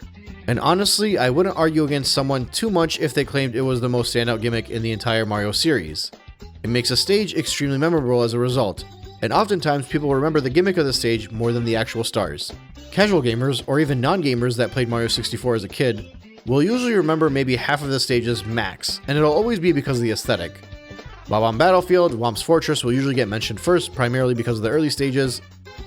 They might mention a fire level, a snow level, a ghost level, a clock level at most. Maybe a water level. But the point is, these stages will get remembered because of some kind of theme or setting, or usually an aesthetic related to elements. Tiny Huge Island usually clicks in someone's mind though, even though it's just a typical grassland stage. And obviously, this is because of the notorious stage gimmick that either shrinks the stage or blows everything up in size. Or I guess it might shrink Mario and blow him up in size. I'm not sure. Although I think I do have an argument that it's the former. When you enter the room that holds a Tiny Huge Island painting, if you run into the painting straight ahead, it's a dead end. But if you turn right or left, the hallway will play a bit of an illusion trick on you and make Mario feel like he's either huge or tiny before entering into the stage. But regardless of which way you turn, Mario is the same size. The only thing that is changing around him is the path leading up to the painting and the size of the painting itself. Which for me means there are actually two different Tiny Huge Islands that exist in the universe, and Mario travels between the two of them via the green pipes. He's not shrinking and increasing in size as he enters those pipes, the stage is. Hence why it's called Tiny Huge Island and not Tiny Huge Mario. It's the island that has two different dimensions, one huge and one tiny. I personally wanted to discuss this point more than the actual stars, so I'll try not to drag all of that out as much as my last couple of videos. This one's a bit harder to go through because of the two different sized islands, but as a general rule of thumb, you should expect to spend some time bouncing between the sizes and experimenting with the exploration to figure out where you need to be and how to grab a star. A lot of the stage will be trial and error. When you're on Tiny Island, Mario will be massive and he'll be able to get around everything fairly easily, and quickly. When you're on Huge Island, the stage will probably be bigger than any other one in the game. The catch is the stars aren't in both locations. You have to collect each one while you're a specific size. The first star, Pluck the Piranha Plants, is pretty close to where you are at the start of the stage, but you might not even realize that unless you're big because you can't swim over to this location when you're small. So you'd have to search around the stage looking for the Piranha Plants and then know to shrink yourself down in that area and defeat all of the larger Piranha Plants to get the star. The star will get you acquainted with the stage gimmick fairly quickly. You might take forever to figure out the star specifically because it's the first one, but that should get your methods in order and allow you to get comfortable with how to search in the stage for stars. Star number 2 is at the tip top of the huge island, so Mario will be little here and traverse his way all the way up to the peak. Again, this stage is very open with multiple different routes and multiple chances for experimentation through different sizes, so it's on you to mess around with the strange gimmicks to find your preferred means of traversal. You can swing across to the left and jump into the pipe to change sides or work your way around the outside of the stage while avoiding cannonballs, or you can do a few backflips and skip through the water area and work your way up through the nearest warp pipe. It's basically on the player to determine how they want to make it up there. I do think it's funny that the star is titled Top of Huge Island because it's actually more your favorite star off the stage with a tiny island, but I can really only say that in hindsight. But still, I think it's better off from a first time perspective because it'll be a good opportunity to get through the challenge the more difficult way, unless you're experimental enough to try it the easy way. The third star is a rematch with Koopa the Quick. You'll need to find him. And not to get repetitive, but you'll do the whole 2 island search all around until you figure it out. It shouldn't actually be that hard to figure out that he's a huge island star though, but he's also in one of the further locations from where you begin the stage, so this star just gives you another opportunity to mess around with the stage and learn different routes. Also, the race itself is much harder than the previous race, so good luck. You might not only lose, you might fall off the bottomless pit and lose a life. 5 Itty Bitty Secrets is an exploration star in Tiny Island. There will be random locations throughout the map that a curious player might want to interact with when they're in larger size because they stick out in locations you can't access. Mostly doorways or holes around the stage that if you were in Huge Island, you would simply just run through or to enter a different area. It's pretty straightforward once you start getting an eye for what exactly you're looking for. You just need to figure out that you're meant to be on Tiny Island throughout, and that should be easy based off the name of the star anyway. It's a decent scavenger hunt. Also, keep in mind Tiny Island is very easy to fall off of and lose a life by accident, so you have to be careful. Star number 5 is Wiggler's Red Coins. It's not explicitly stated, and a player might even figure out by sheer curiosity and exploration, but the Red Coin star is across the narrow path above the sandy area near the water that leads directly into the cave. At one point or another, it might be during the previous stars, a player will likely try to enter that area and then notice there's red coins. Finding it isn't the worst challenge, but you're really going to be enjoying the exploration aspect of the stage to figure out that you need to be inside that cave. And what's worse is the challenge in there is also fairly difficult. Although once again, not the worst challenge you'll face and overall very beatable. Finally, star number 6 is Make Wiggler Squirm. I'm probably sounding like a broken record by now, but this is all about the exploration and problem solving. You need to be on Tiny Island. Head over to the top of the island and hip drop. It'll play a jingle and drain the water. Head back down, change to Huge Island. Work your way back up there and enter from the hole at the top of the island. You'll stand on some mesh and face off against Wiggler. It's similar to the Red Coin Star in that figuring it out will be a difficult but fair objective, but with the red coins, the actual coin collecting is a lot more of a platforming challenge with a decent difficulty. And with Make Wiggler Squirm, it's a boss fight with a decent difficulty. Take on Wiggler and you'll get your 6th star. I'm probably being a bit unfair in saying this, but I think the 100 coin collection star is the worst in the game. Or maybe second worst behind Shifting Sandlands. Keep in mind there's like over 200 coins here, so in theory that should make it easy. The problem lies in the fact that the easiest way to get around everything is when Mario is larger than the stage, but it's also the easiest way to bump into a dinky micro Goomba and fall to your death. There are just too many ways here, both in Tiny Island and Huge Island, that a player could collect a whole lot of coins and then be forced to start over. Heck, you could literally get eaten by a fish. You might try and experiment with a cannon in the stage and that'll lead to a loss of a life. I realize this is how most 3D platformers play, but it feels like everything in the stage is trying to kill you at all times. So really, it's not a difficult coin collecting challenge, it's more like a difficult survival challenge. Which is fine because in all of the stars beforehand, you'll be doing enough searching to make up for it. I have less to say about this course, but it's primarily because it's so wide open and has so many standout moments as you run through the stage that going through all of the various environments wouldn't really make all that much sense since nothing is really on a main path. Because there isn't a main path. From a design perspective, this is a really good sandbox stage in my opinion. And I could easily see it flourishing if it was a retro remade stage in a future title. It's fun to run around and look everywhere, and due to the size changing gimmick and uniqueness of the star missions and their locations, you'll likely spend quite a bit of time in here. This stage is mostly about exploration. What Dry World was also about exploration, and I thought that stage was better off because of the water level gimmick adding a dynamic sense to the exploration. Likewise, I think the stage uses the 2 different islands to make the exploration aspect of it even more enjoyable. I don't know exactly when people started hating the stage, but I don't really think it needs to be hated. Hard stages don't have to automatically be shrugged off as broken or frustrating or game ruining. They can just be hard, and it's on the player to learn to get through it. There's something about the latter half of this game that just angers people, and I don't know, it just feels like there's a lot of inconsistent complaints sometimes. Like, Telltale Mountain is disliked because it's linear, and Tiny Huge Island is hated because it's an open sandbox. Honestly, the stars aren't even that ridiculously absurd or too difficult to find. I don't have too many frustrating memories of this stage really giving me or anyone I know that many issues. Like I said, we all mostly just liked it because it had a standout and fun gimmick to mess around with. The stars did require some experimentation and searching, but it usually didn't even require an absurd amount of time to take care of those searches. And despite the fact that it's an open sandbox level, I still think it's easier to almost get all of the stars by being sent back to the hub world. Star 1 with the piranha flower sending us back could be seen as redundant since the second star is at the tip of the huge island, but the whole multiple size things and multiple routes thing will almost certainly make it feel unique. But still, I can dock at a point because it'd be easier to just continue on from there since the objective is an obvious one and you don't need to think too much about where to go, because you just need to go up. Rematch with Koopa the Quick is easier to access from starting the stage over after that. 5 itty bitty secrets too, since you want to be larger. And same with Wiggler's red coins and Make Wiggler Squirm, since they require different sizes. But all the stars here in general give a vague hint, and I think part of their enjoyment is having to jump around with the size gimmick to figure out how to collect the stars, so I don't really find any of them as obtrusive or egregious as many of the other stars that felt redundant for being sent back to the start. The only one I'm going to add to this list is Pluck the Piranha Flowers. And that's only because after you collect the star, you're still pretty close to the start of the stage, so the return to the hub world feels redundant. So after 13 stages and 91 stars, 21 of them feel like they make the game worse, or redundant, or they ruin the experience strictly because of the return to the hub world. But next up is one of 2 stages that people will complain about the most. So let's keep moving forward and reconvene at the conclusion to really get into it. Next up is perhaps one of the most infamous stages in the game, Tick-Tock Clock.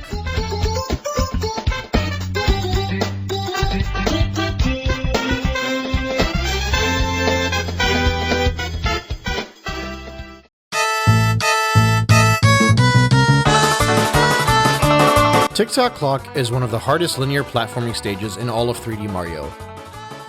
Before being kicked out of the stage was the most discussed criticism of Mario 64, the critique most frequently brought up was that, as a general rule of thumb, linear stages did not belong in a collectathon.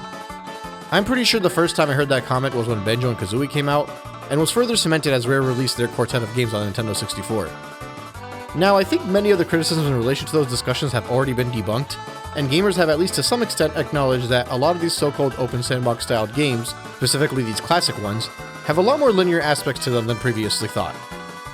But there are still hours upon hours of videos that will specifically throw a blanket statement on Mario 64 that the reason it's bad, or rather the reason specifically certain stages are bad, is because of the linearity that exists through those stages. The funny thing is, many of those stages do a pretty good job of masking the linearity to some extent. Bob-omb Battlefield and Whomp's Fortress, for instance, have a specific linear path that is meant to be followed, but they find a way to mix up the routes a bit and place stars in locations that at least somewhat hides the linearity, or at the very least tricks the player into avoiding the linearity with the objectives and stage set pieces. Cool Mountain is massive, but the stage generally trends downwards so that a player can maneuver quicker down the linear path rather than trek their way up. After that, the stages get a lot more open.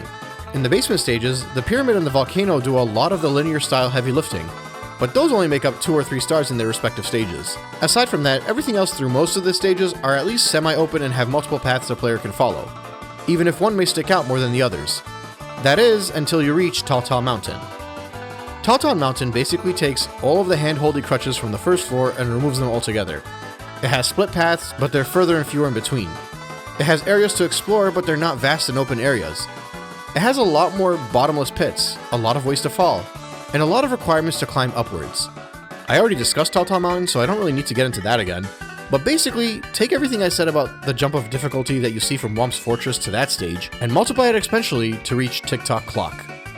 More linear, more difficult, more falling, more climbing, more ways to lose a life.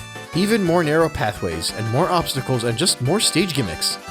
Tick-Tock Clock is one of 2 stages on the final floor of Peach's castle, and these 2 stages are perhaps the most infamous of all of the stages in the game, and it's explicitly because of their linearity. Now that being said, there are also many people that love these stages, and often like to relegate the criticisms of these stages into the get good category. We'll set Rainbow Ride to the side for now and focus on the clock. I can respect both points of view. This is an endgame stage, and it should be difficult.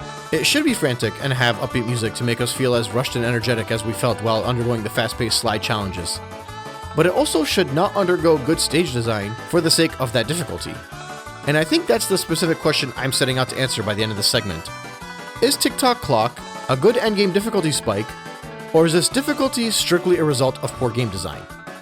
Now, as a general idea, the stage is made up of narrow paths, moving upward, flipping and rotating platforms, cage landings, and just all-around internal gears in motion that you have to traverse around. The path more or less spirals upwards towards the peak of the clock. I could be wrong because it's a very hard stage to really break down, but looking at some complex maps and playing through the stage, it seems to me like there are basically 6 rotations you make around the stage to reach the peak of the clock, with the challenges kind of broken off into half sections, or half floors I guess. Which makes sense, since that would mean that there are 12 segments or challenges or sub-floors or whatever you want to call it, a player needs to undergo to reach the top of the clock theme stage. Honestly, this is more thought than I've ever given the breakdown of the stage, and I'm not sure if 12 half floors are common knowledge because I've never heard anyone mention that before. So if all of a sudden people online start talking about how Tick-Tock Clock has 12 floors and praising the ingenuity of the developers for that application, make sure you remember that it was Nintendo that first made it public knowledge. Or, leave a comment in case it was something obvious that everyone already knew and I was too dumb to figure it out. But just to be clear so we're not confused, I'll be referring to the clock's base or the starting point as the first floor. A half rotation up will be the second floor, and a full rotation will be the third floor, and so on and so forth. I'm sure I'll lose you at one point or another, so I'll do my best to be as coherent as possible while maybe throwing a map on the screen to help us track. But anyway, first star, roll into the cage. It has you run up 1.5 rotations to make it to the star holding cage, so it's on the 4th floor, or 1/3 of the way up the clock. You have conveyor belts, pendulums, rotating and revolving obstacles along your path. It's a very difficult challenge on a first time playthrough because you not only have to control Mario in a tight space, but you have to do it quickly, which is not something most people will be used to since it wasn't all that common up until this point. And this is made even worse because if you fall, you're at the mercy of your location. You could land significantly lower, or you can unluckily drop to your death if you're in the wrong spot. Honestly, even returning players can struggle with these aspects of the stage because so little of the game requires precision movement of Mario that this becomes a bit of a whiplash. As many will point out, you can offset the difficulty by jumping through the clock at the correct time to freeze all the mechanisms inside, and returning players will certainly do that to make the stage easier, but that only solves the issue of everything being in motion. You still have to be good enough to control Mario in a tight space. This star alone is already enough of an example of why the stage is so hated by new and old fans alike. But let's move through the rest of them because there will be a lot of repetition if we have the conclusion discussion now. The second star, the pit and the pendulums, effectively sits a full rotation above the first star, so it's on the 6th floor, or halfway up the clock. Basically, you face the same challenge you just endured as you head upwards, but instead of jumping in the cage on the first star, you jump on top of the cage and continue upwards. The big challenges here are maneuvering over a rotating triangular platform over a pit, and then jumping through pendulums over pits on a narrow platform to collect the star. Again, if you learn the gimmick of slowing down the stage due to where you enter, you can make this easier, but even at a slow speed, players will struggle if they haven't mastered the control of Mario yet. This is another very hard start, and it's not only hard because of what you endured beyond the first star, but realistically, a player can and will still struggle just to make it up through the first star and beyond, so even the stuff that they already accomplished is an obstacle. The third star is Get a Hand, and it sort of pulls a fast one on you. First off, you can't really grab the star while the stage is stagnant. I mean, you can if you're a veteran and know the maneuvers, but the average player will be grabbing the star the intended way. The star only requires you to move up a single rotation, which means you get to the 3rd floor. The catch is, it sits between the 2nd and 4th floor, opposite of the 3rd floor, which would normally be a blank wall, but instead it's a little alcove. In order to get there, you need to stand atop the thin hand of the clock and let it take you there. Again, simple enough to traverse to, but getting on the clock, comfortably moving Mario around, and being able to adjust the camera, and avoiding the enemy that tries and burns Mario's butt all add to that little bit of challenge that could make this way harder than it should be.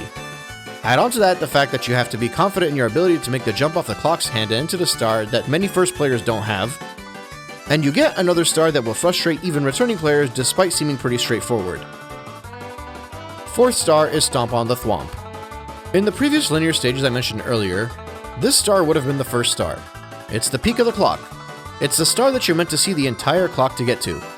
Not only is it all the way up on the 12th floor, but you had to do an extra challenge to get on the opposite side of it. In stages like Whomp's Fortress and Tall Mountain, they would send you straight to the top so you could see the whole stage on the first star. But in Tick-Tock Clock, they ease you into it with the first 3 stars before sending you upwards. Pass by the first star, pass by the 2nd star, and even pass by the 5th star. More rotating platforms, more risky jumps, more tight maneuvers, more ways to die. But you make it to the top, You catch a ride on yet another clock hand that'll spin you around to a conveyor belt that'll allow you to make your precision jump onto Whomp and reach the star. Yada yada yada, challenging, etc, etc. Let's move on to the 5th star. It's almost directly above star number 2, and forks off during your route to star 4, and it sits roughly 2/3 of the way up to the top of the clock on floor 8. The route is in a bit of a blind spot. The camera fools you into moving into a specific direction which you would take towards star 4, but you're meant to head in the opposite direction of the camera. This isn't all that uncommon. A similar play was done at the floor of the volcano in Lavaland that required players to head in the direction opposite of where the camera is pushing you when you enter. And it's not that obscure because you'll certainly notice the route, or in this case, the cage the star sits in while you're going around the stage, so you'll know to eventually head back to this point if you accidentally miss it.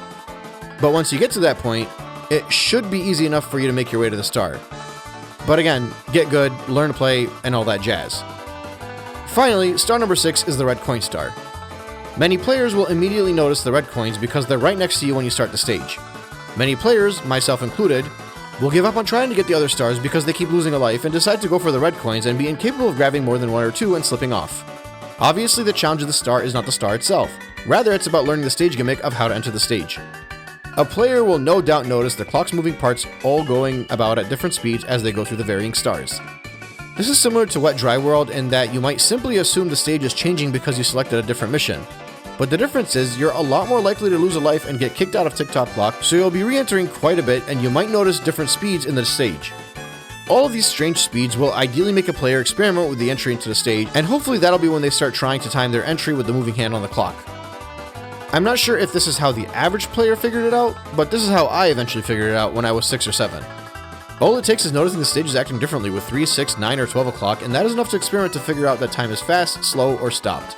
And I gotta imagine most people will naturally gravitate towards trying 12 o'clock first anyway, since that points upwards, and 12 o'clock is generally the time you'll be leaning towards using as often as possible. It makes the stage significantly easier, or at least the stars that you can still grab that don't require moving parts. But specifically, star number 6, the red coin star, is an actual joke here. Second easiest red coin star to grab when the platforms are all stopped, with only the lethal Lavaland red coin star being easier. But again, the challenge here is figuring out the stage gimmick and not the actual collection. And I'm not gonna lie, I kinda love that they made it the 6th star, because the average player might end up collecting all 5 stars, going through all of that work and trauma and struggling to master the stage until they finally figured out that a lot of it could have been made so much easier if the minute hand was on the 12. You get the benefit of learning the gimmick to make the stage easier, but you're also forced, whether you like it or not, to learn how to traverse the top of the clock. You take the same paths multiple times, you make the same jumps, you fail in the same locations. It doesn't matter how many times you do it, it's still going to be a challenge unless you become an expert at controlling Mario. You have to become an expert here if you want to earn that 120 star count. Prior to this, there were a few moments sprinkled throughout the game that might require a double or triple jump, a stagnant backflip, or even a wall kick or long jump or dive. But in most areas of this game, all of these different jump techniques were options that you could attempt while running in safe areas. They weren't required. In Tick-Tock Clock, you actually have to know how to use a specific jump, and it'll be most players' preferred method of control. I'm not sure how most people get through Tick-Tock Clock without learning 2 things. First, it's the importance of stopping Mario in place before making a turn so that he can do a quick 180-degree pivot. That's pivotal, pun intended, to succeed in this game even prior to Tick-Tock Clock in some instances. And second, it's the cartwheel. Everyone always used to talk about how the long jump was their favorite jump to get through the game due to the range, and more recently the dive has become the preferred horizontal leap since it's both quicker and can damage enemies. But it's a lot safer to use a long jump than a dive, so it's usually the default means of traversal for players. When a player wants height though, the double jump can suffice. Backflip if you need something more extreme. But if you don't have the real estate or time to pull off a backflip, the cartwheel is where it's at. I figured this out at a young age. That's how I beat Tick-Tock Clock. That's where I learned to master Mario's control. And look, I know the term master is fairly relative. I've used it quite a few times as I've gone through this retrospective. When I say master, I don't mean that I'm in the top 1% or even 20% of people that control Mario in the world. What I mean is that I've mastered the control enough to get through the game comfortably on repeat playthroughs, and I'm inclined to believe that most people that love Mario 64, and especially love Tick-Tock Clock, are folks that master the controls as well. They're the ones that defend the stage. They're the ones that enjoy the challenge and the experience it puts them through.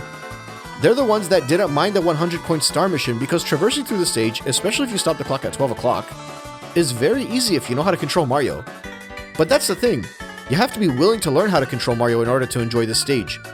That's why I love Tick-Tock Clock. Imagine a setting this unique not being loved. Imagine a late stage challenge not being celebrated and praised.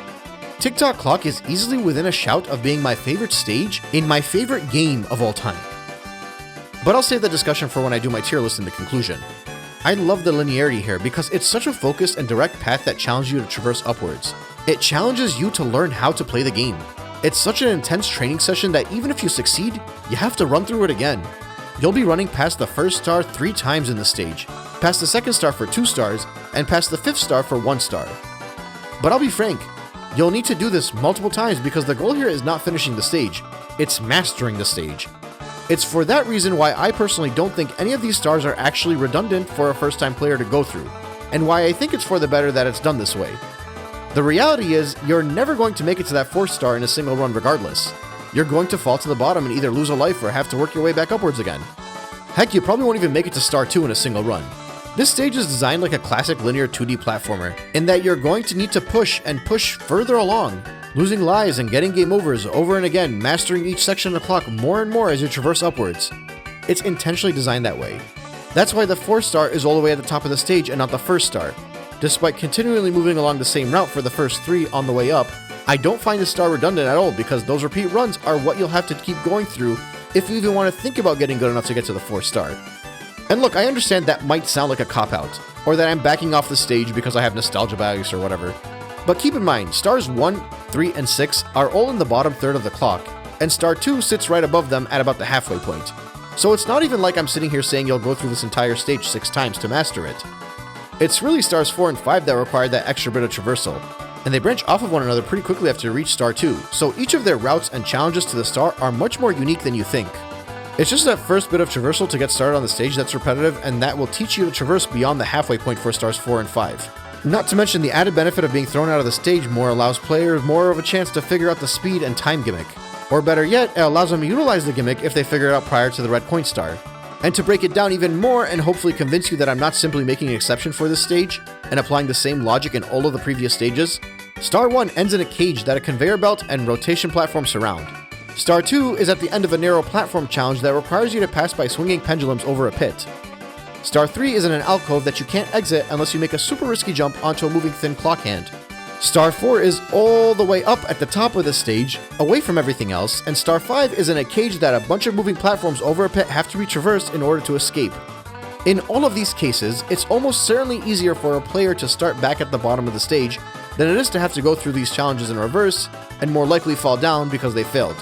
And furthermore, in the case of all of these stars, the final challenges you have to actually undergo to retrieve the stars will not be gone through more than once, and that will strictly be when you're trying to pick up the star. So while yes, you'll be going through a main path multiple times, and that aspect of it may feel redundant, it's not like you'll be going through the same challenges that are specific to each star, or even the sub-challenges that lead up to the final challenges. The routes are actually a lot less repetitive than people make them out to be, and I think many players conflate having to do this stage over and over again because of all the deaths they get with how many times they are actually repeated because of the stars. Because really it's just the first turn up to the platform above the red coins that actually feels all that repetitive in this stage. So yeah, none of the stars I just mentioned are worth a strike for sending you back to the start of the stage.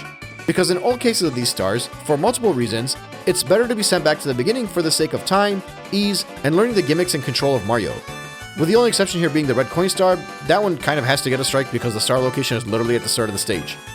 I could be petty and say that it's the 6th star, so it should send you back to the start of the stage regardless, but you obviously can collect the red coins whenever you want, so that's not too relevant.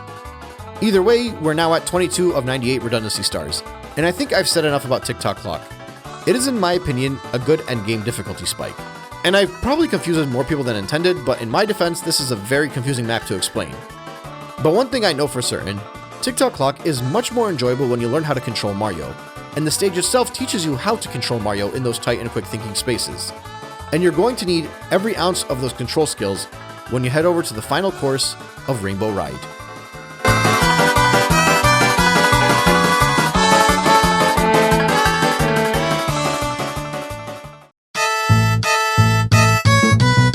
I apologize in advance to all of you for everything I'm about to say about Rainbow Ride. If you thought my defense of Tick-Tock Clock was an absurd hill to die on, wait until you see me apply all of the same general logic here. I think Rainbow Ride is a heck of a final stage in this game. Is it hard? Absolutely. But it's also the final stage in the game. And I think it's about as hard as an endgame stage should be in a Mario game. I absolutely love the whole absurdity of the setting too. Like this random stage in the sky, Bowser's flying ship in the corner, a freaking magic carpet riding a rainbow. It's such a weird theme to a stage, and the music is the same frantic music we got in Tick-Tock Clock. And thankfully, this one is a lot easier for me to explain than Tick-Tock Clock. The biggest talking point of this stage is the magic carpet, since every star will require you to at least get on the introductory magic carpet ride, while stars 1, 2, and 6 will require additional rides as well. So right off the bat, I should say that I don't think I fundamentally agree with the general talking point that I often see in platformers in regards to stage gimmicks that require you to move at the speed of the stage, rather than at your own pace. Basically, auto-scrollers, or in this case, traveling on a magic carpet. This seems to be a disliked trope. A lot of people consider it bad game design, specifically in platformers because it slows the game down. And I don't know what to tell you, I don't agree with this sentiment. I mean, yes, it does slow you down, and it requires you to move at the game's pace, but I don't think disliking it is enough of a reason to warn it as bad game design or shrugging off the entire stage as a failure because of it. I actually welcome these stages because they create a new type of challenge that forces you to react to the hazards and maneuvers around the stage. It gives you time to focus on different types of control and reflexes than otherwise running through a stage would do. I think even people who have figured out how to control Mario in a tight space will see the stage as mundane because of the magic carpets. But even more so, players that haven't figured out how to control Mario yet will find the challenge to be near impossible. Me personally, I think it's a great final challenge to undergo. And once again, learning to control Mario on this tiny magic carpet is the ultimate test of your control of our favorite plumber. So with that precursor out of the way, the stage will make you go through a minor challenge every time you start it. So you'll be forced to learn to control Mario on the tight space prior to moving on within the later magic carpets. After the first segment, there are 3 different paths a player could take, and any one of those paths will lead to at least 1 star. You'll likely be guessing which way you're going to go anyway, but thankfully regardless of which way you head, you'll get a star for it. If you go right, you'll jump on a new magic carpet and go through your second auto-moving challenge. It'll take a few attempts to figure it out, but you'll have to do this 3 times total, so it's good to learn how to maneuver here because it'll get harder later. At the end of that carpet's route, it'll stop you between 2 magic carpets, and you'll quickly have to determine which path to jump on. The path on the right takes you to the first star, and the path on the left takes you to the second. So assuming you head right, you'll have to go through the final carpet challenge involving maneuvering Mario through obstacles that are just that much more difficult to get through while also not falling to your doom. And if you succeed, you'll make it to a flying ship and be able to grab the star. If you back up a bit to a junction with 2 carpets and head into the other direction, you'll go through a longer challenge that weaves in and out of the building that requires you to remain focused, lest you fall and get stuck in the giant house because you got burnt by the fireplace. Either way, at the end of this carpet route is the second star. After that, it's a lot more straightforward in Sans Magic Carpet. You just have to get through the first area challenge, or if you have confidence in yourself, pull off a long jump and learn to skip it altogether. Star number 3 is the red coin star. After the main segment, we previously went right to the magic carpets, but if we instead went straight across, we'd get to the red coin challenge. This is a very focused challenge. Cartwheels, wall jumps, backflips and whatnot.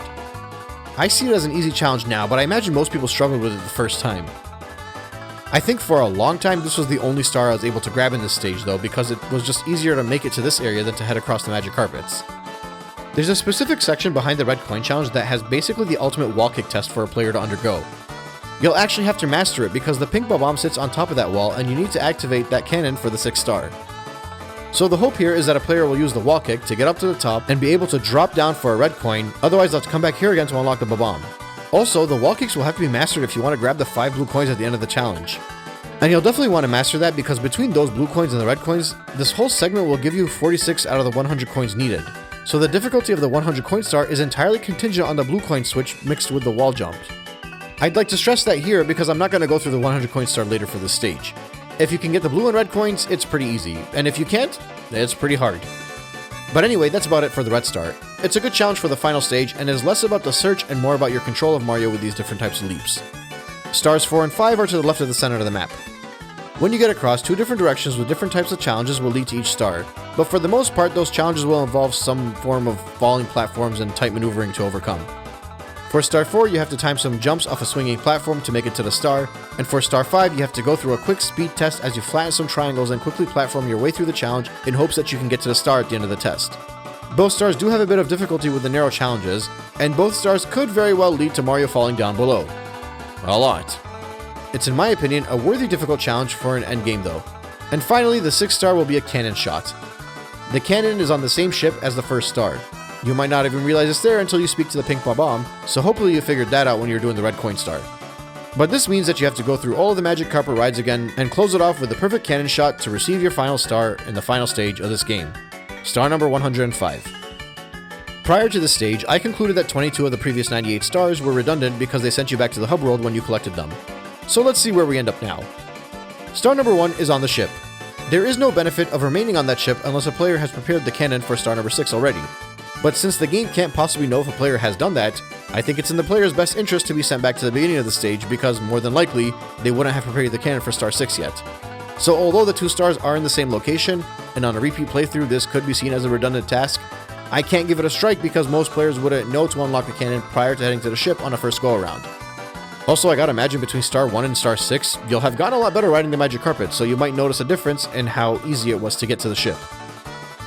Star number 2 sits atop the big house in the sky, and there's literally no benefit of remaining there after the star is collected. Sure, there is a warp in the house that'll take a player to where the red coins are, but that's not something you really figure out that easily. Star number 3 is a red coin star. I can give this one a strike. It's worse for a player to get sent back to the hub because after you pick up the 3rd star, it's much easier just to run to the center of the stage and choose to go right or left. Stars 4 and 5 are a bit tough to figure out for me. On one hand, they're in the same area as each other, even though they have different routes. But on the other hand, they are branched off from one another, and it's not that easy to jump between the two if you're not completely comfortable with controlling Mario. I'm leaning towards giving star 5 a strike because getting down from that star is probably easier than star number 4, and really I'm only giving the strike because it's actually pretty far along the stage from a time perspective, since you have to go through the magic carpet ride to get back to the area. And I'm not giving a strike to star number 6 because there's really no benefit of starting the stage from all the way up there. Again, as a final reminder, the point of me keeping track of all of these redundancies is to figure out how terrible it is that the game sends players back to the start of the stage. It's not to analyze if collecting a specific star is redundant because you have to head through the same path. As I've been discussing all throughout this retrospective, redoing paths is in essence part of the full completion of any platformer. This isn't Breath of the Wild, this isn't even Mario Odyssey. There are a lot more set routes that a player is meant to go through, and going through them multiple times allows a player to get better at traversal, take alternate routes, discover hidden secrets, and shortcuts, and whatnot. This has been a common point of platformers since the dawn of time, and that goes double when those platformers have MacGuffins to collect. I don't think it's redundant to go through a linear path over and over again because I think each time I go through those paths I learn something new, I get better at the game, and ultimately at the end of each of those sections, I have a new objective. I'm not repeating the same stars over and over again. I'm just redoing a lot of what happens in the beginning of the stage, and I don't think that's fundamentally an issue. I'll apply the same logic from Star Fox 64. You'll redo the opening stage over and over again with every playthrough, and there really isn't more than a handful of alternate routes you can take. But I'm not going to define my entire start-to-end playthrough of that game based on the first stage alone. It's all about the entire journey I took to get from the start to end. So even if I go through the game 10 times, and there are repeated segments at the beginning, middle, or end of the playthrough, each playthrough is still unique to its own extent. That's how I feel about Rainbow Ride, Tick-Tock Clock, Tall Mountain, and any pairs of stars in this game that are in the same area. If Mario 64 gave you a map, and that map asked you to collect every single star, then I can see why being sent back to the start would be an issue. Imagine playing Odyssey and grabbing a star and knowing that the other star is right next to you only to be sent back to the start of the stage. That would be obnoxious. But in the case of Mario 64, every star is a new challenge. And while you have a hint that could point you in the right direction, you sort of have to figure it out for yourself. That's part of the design of the game. Like I've previously said, this game is not just a collectathon. It's a platformer too. Each of these stars are not just MacGuffins, they're objectives, and the route you take to those objectives can and will converge at many points, but it's still a specified route unique to that star. Unique to you as a player. You can say it's a chore to return to, fine, but that's not relevant to my discussion. I'd have to do another 14-part series to figure out exactly how many, but a good amount of the stars in this game would still be better to send you back to the start, even if you knew exactly where they were. On a general, casual first or second time playthrough, I've concluded that 24 of the 105 stars in this game are redundant because they sent you back to the start. 15 of those 24 are spread pretty equally across 4 stages, with the remaining sprinkled throughout the other 11. 4 stages is not even 1/3 of the game. And even within those stages, it's only half of those stages. Jolly Roger Bay only got as many strikes as it did because of how slow the swimming was and how vast the ocean was. If someone enjoys the swimming and loves the stage and loves exploring in there, the strikes might not even apply to them. And Hazy Maze Cave is a frickin' maze, so of course it's gonna get all those strikes. But it's going to drive someone mad regardless of how you start each mission. But still, in total, Out of the 105 missions in these stages, 24 stars is like 1 in 5 if you're rounding. Heck, you could even remove the 100 coin missions and say that 24 out of 90 is just barely 1 in 4. I'm not going to go through the hypotheticals of a repeat playthrough or someone using a guide, but I'd be willing to guess that even then, at most, that number doubles. And I think I'm being generous in saying that. Ultimately, the whole point when I started this retrospective was to shed some light on this modern criticism. I call it a modern criticism not because it's recent, but because it's a reflection of how modern games play onto games of the past, in an attempt to justify shrugging them off as outdated and no longer enjoyable. And not only do I think I have empirical evidence that proves that the Mario 64 experience is not nearly as outdated and not with the times as some people are making it out to be, primarily because of the redundancy of being sent out to the hub world, but I think I've also tried my best to stress that you can't judge these games with the same values. Mario 64 is not a modern day collectathon. It's a collectathon that was designed around a player starting a stage to undergo a specific objective. Applying modern rules to those objectives would actually make the game worse for all but 24 stars in the game. Not 24 out of 90, not even 24 out of 105, 24 out of 120. But hey, we'll reconvene at the conclusion. Next, we have to quickly run through the 15 secret stars sprinkled around Peach's castle.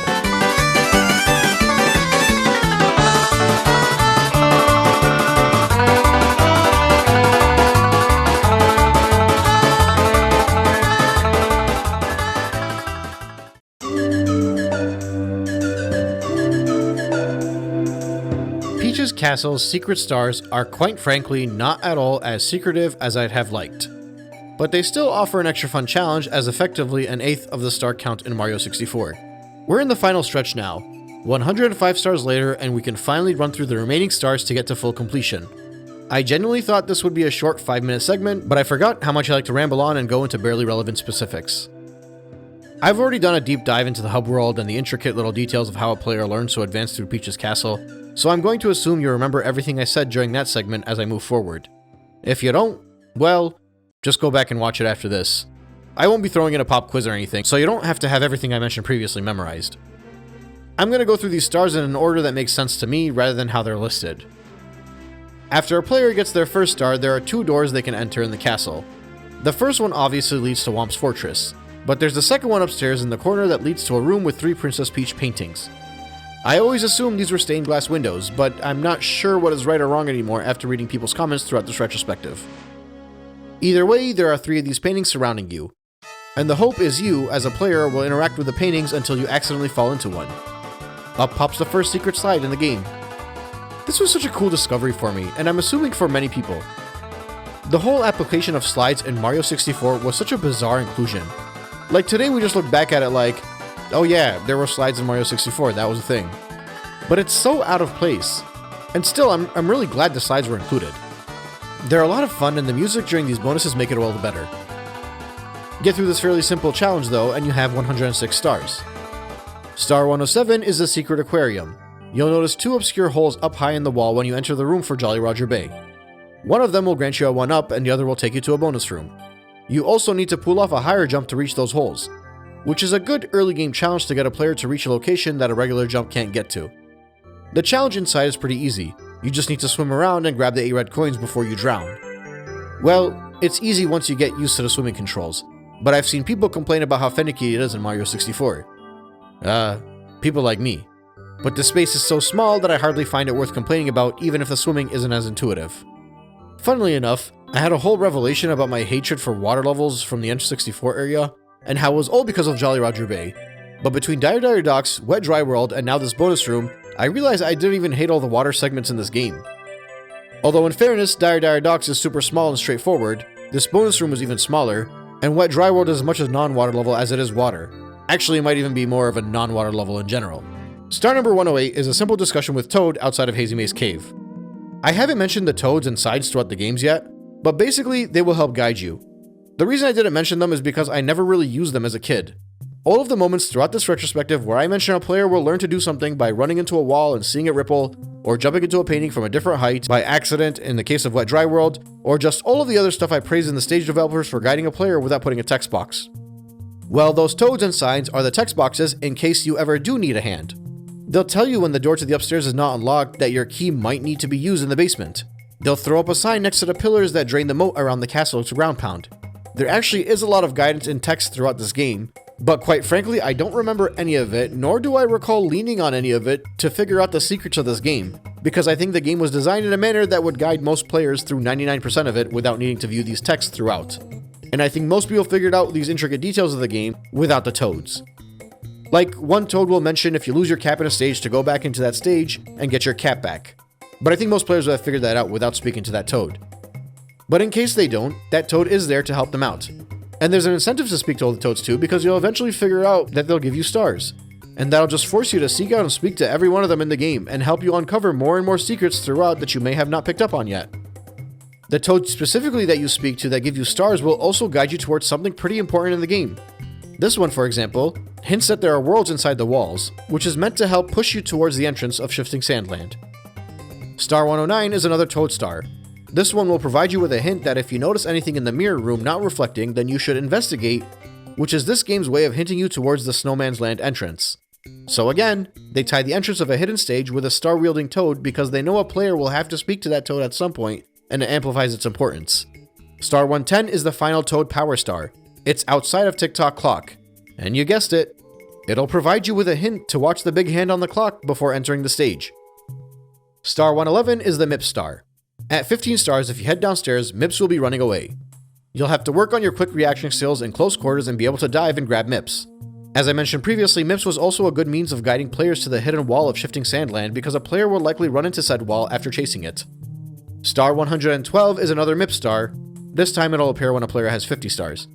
To get Star 113, you have to go through the slide again, and this time you have to complete it in under 21 seconds. From my understanding, the game developers meant to make it so that this was supposed to be done in under 20 seconds, but they somehow screwed that up? I don't remember where I read that, but I remember it being a thing. Either way, in order to get down there quick enough, you'll need to hold up on the joystick to have more speed. You'll also have to be very careful to not bump into any walls to keep the momentum. It was very challenging back in the day, even though right now I have to intentionally slow it down so that I can get the timer above 21 seconds and get the first star. That being said, this is pretty obscure. It's not really that easy to figure out that the slide has 2 stars. This one is an actual secret star. Quite frankly, the only true secret star. I am fairly confident that this was the last secret star I ever collected, and it might have even been star number 120 for me. The only hint provided is a sign in the actual slide stage that mentions if you slide really fast, you'll win a star. But for most players, they probably just assume that the first star they grabbed is the one that the sign was talking about. I genuinely wouldn't be surprised if I figured this one out simply by trying to beat a personal record to get down there fast enough for laughs. None of the secret stars before or after this one are remotely as obscure. But either way, it's a fun extra challenge to reward players who repeat the slide challenge to try and break their own records. Star 114 is the red winged cap star.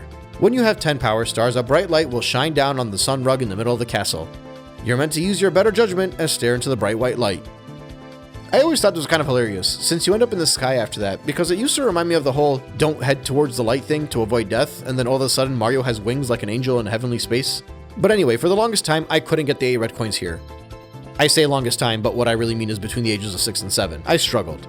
I think I used to always nosedive into the red switch and try to use the cannon to grab the coins, but it wasn't possible. Eventually I figured out you're supposed to immediately steer to the right and not try any crazy maneuvers. It's all about the tight and slow control to get the 8 red coins. Hit the red switch, pick up the star, and move on. Star 115 is hidden inside Hazy Mae's cave in the room where the green cap is unlocked. You gotta get into the cavern and head to Dory and have her drop you off near the double doors in the back of the cavern. After that, it's a quick maneuver through a short path and a new pile of goop to jump into, similar to the one you jumped into to enter Hazy Mae's cave. You'll need to use a combination of Metal Mario and simple to mildly challenging platforming maneuvers in order to collect the 8 red coins, as well as unlock the metal cap. Also, I haven't really mentioned it at all yet, but there are a lot of stages or bonus areas that'll send you back to the castle grounds in this game if you fail. This is one of them. I kinda hate these things. I'm guessing how I feel towards these forced castle exits are like what others feel towards the forced stage exits after collecting a star. But this is much worse. Even if I actually used to think these castle exits were very interesting and were a nice way to connect everything together in the game. Star 116 is the Vanish Cap bonus room. This one is a lot of fun because it is a bit more challenging than the other cap stars. You go down a giant slide and must aim your drops downwards to the right location so you can grab the red coins on the landings. After that, you have a good amount of fun with some skill-based platforming. Going through this area is not only a fun challenge because of the red coins, even if you avoid the red coins altogether, you'll still have to carefully maneuver through the obstacle course. but trying to get the red coins does add an extra challenge and turns this from a 7 out of 10 stage to a 10 out of 10 stage for me. I really appreciate this bonus area, especially considering it's an early game platforming challenge and can provide a quick bit of struggle for even returning players. In many ways, I view the stage as a 2D transition to 3D stage because it has the feel of an over-the-shoulder classic level. But I'll get a bit deeper into that shortly when we go through the Bowser courses. Star 117 is a tough one. It's a significantly more advanced version of the Red Cap Star stage.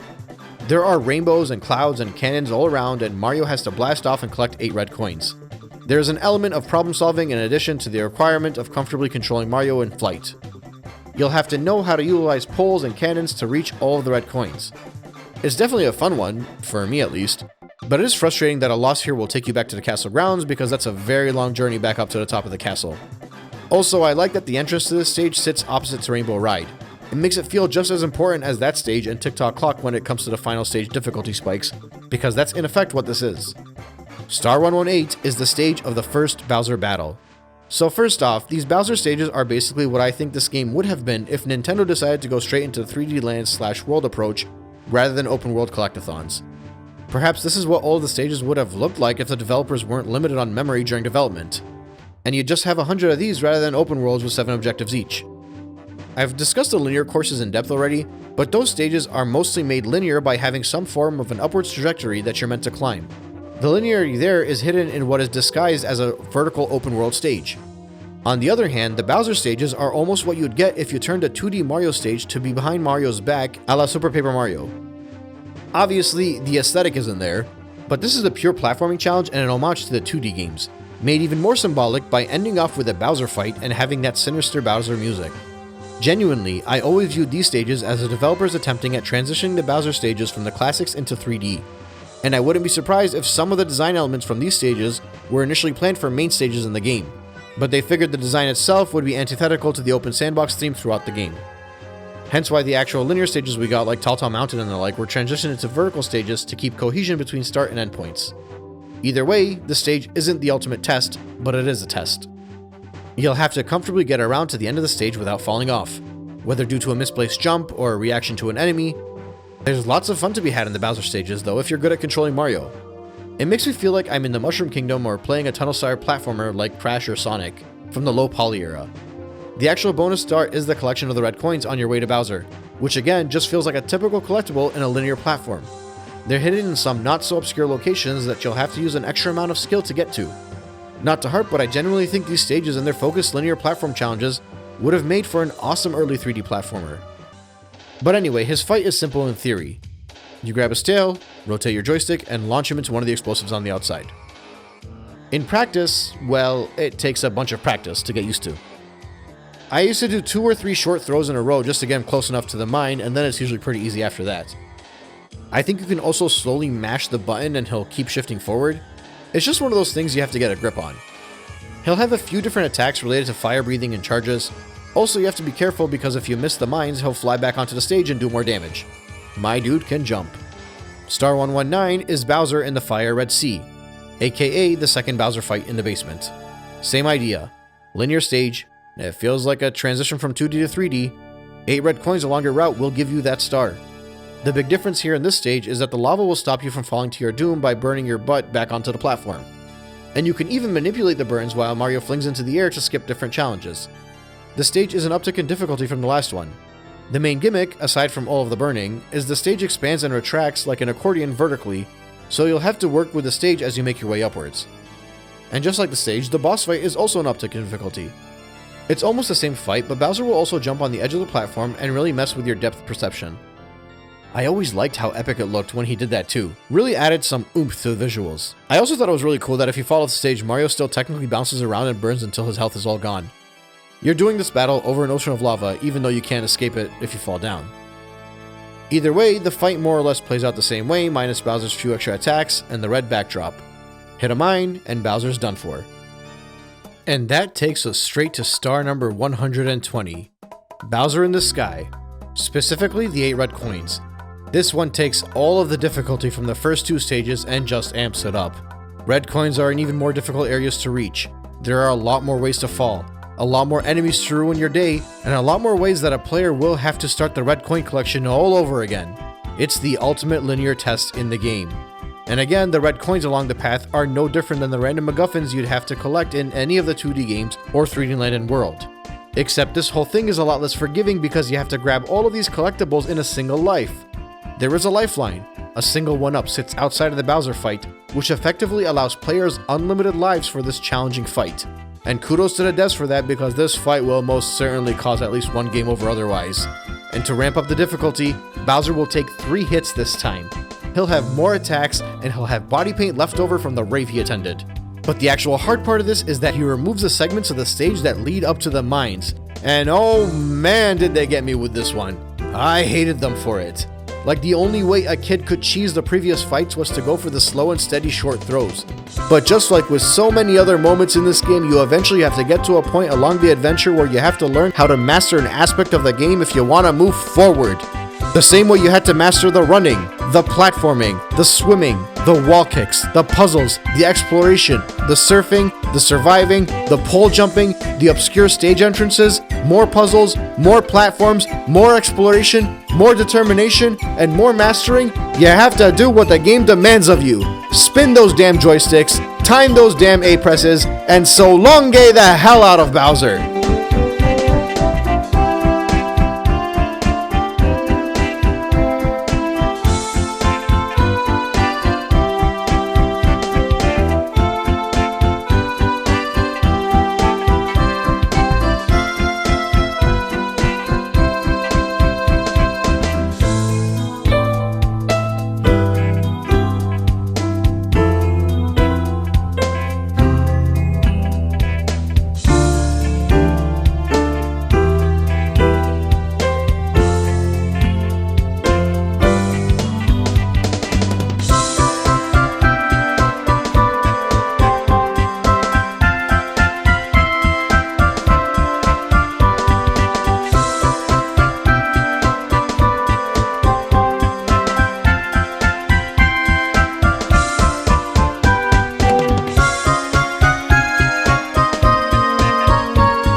Age ain't nothing but a number, and that number is Mario 64.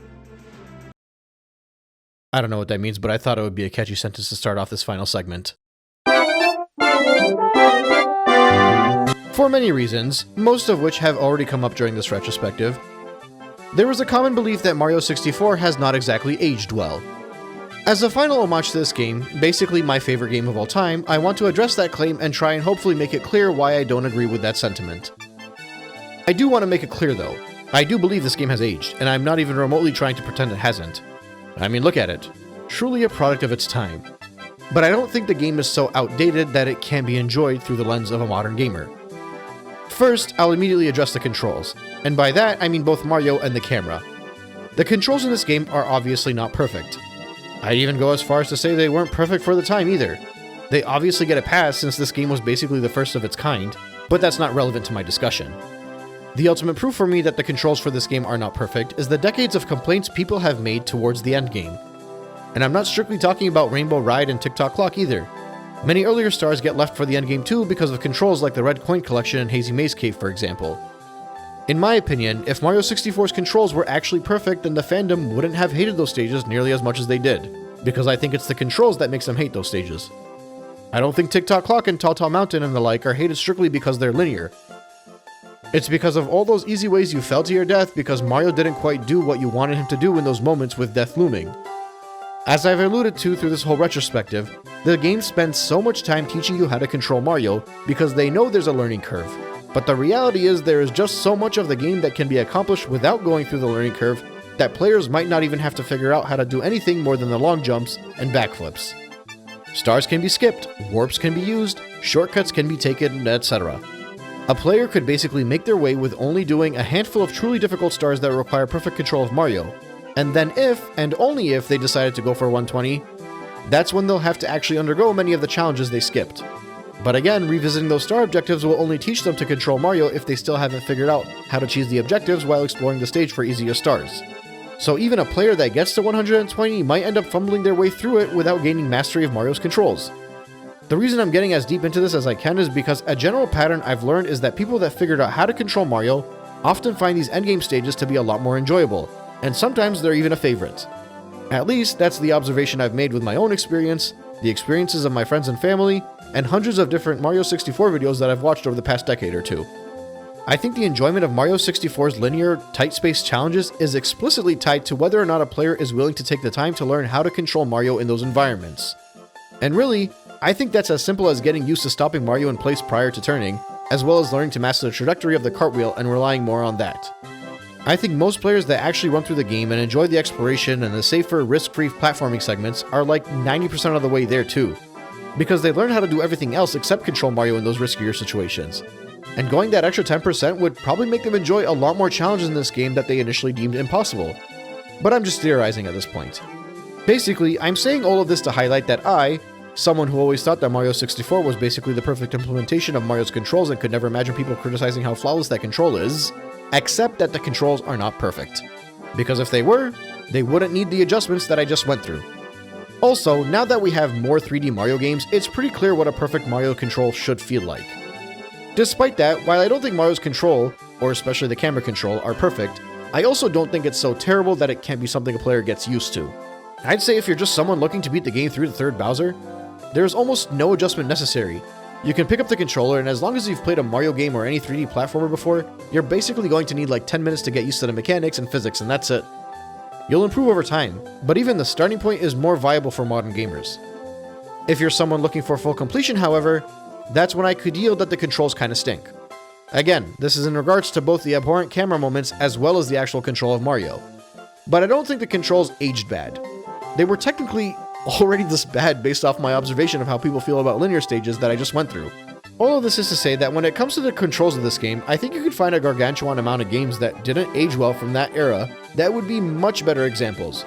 Mario 64's controls and cameras aren't an age issue, they're an adjustment issue. And I know that sounds like semantics, but there are millions of people over the past almost 3 decades that thought and might still think that the game controlled flawlessly.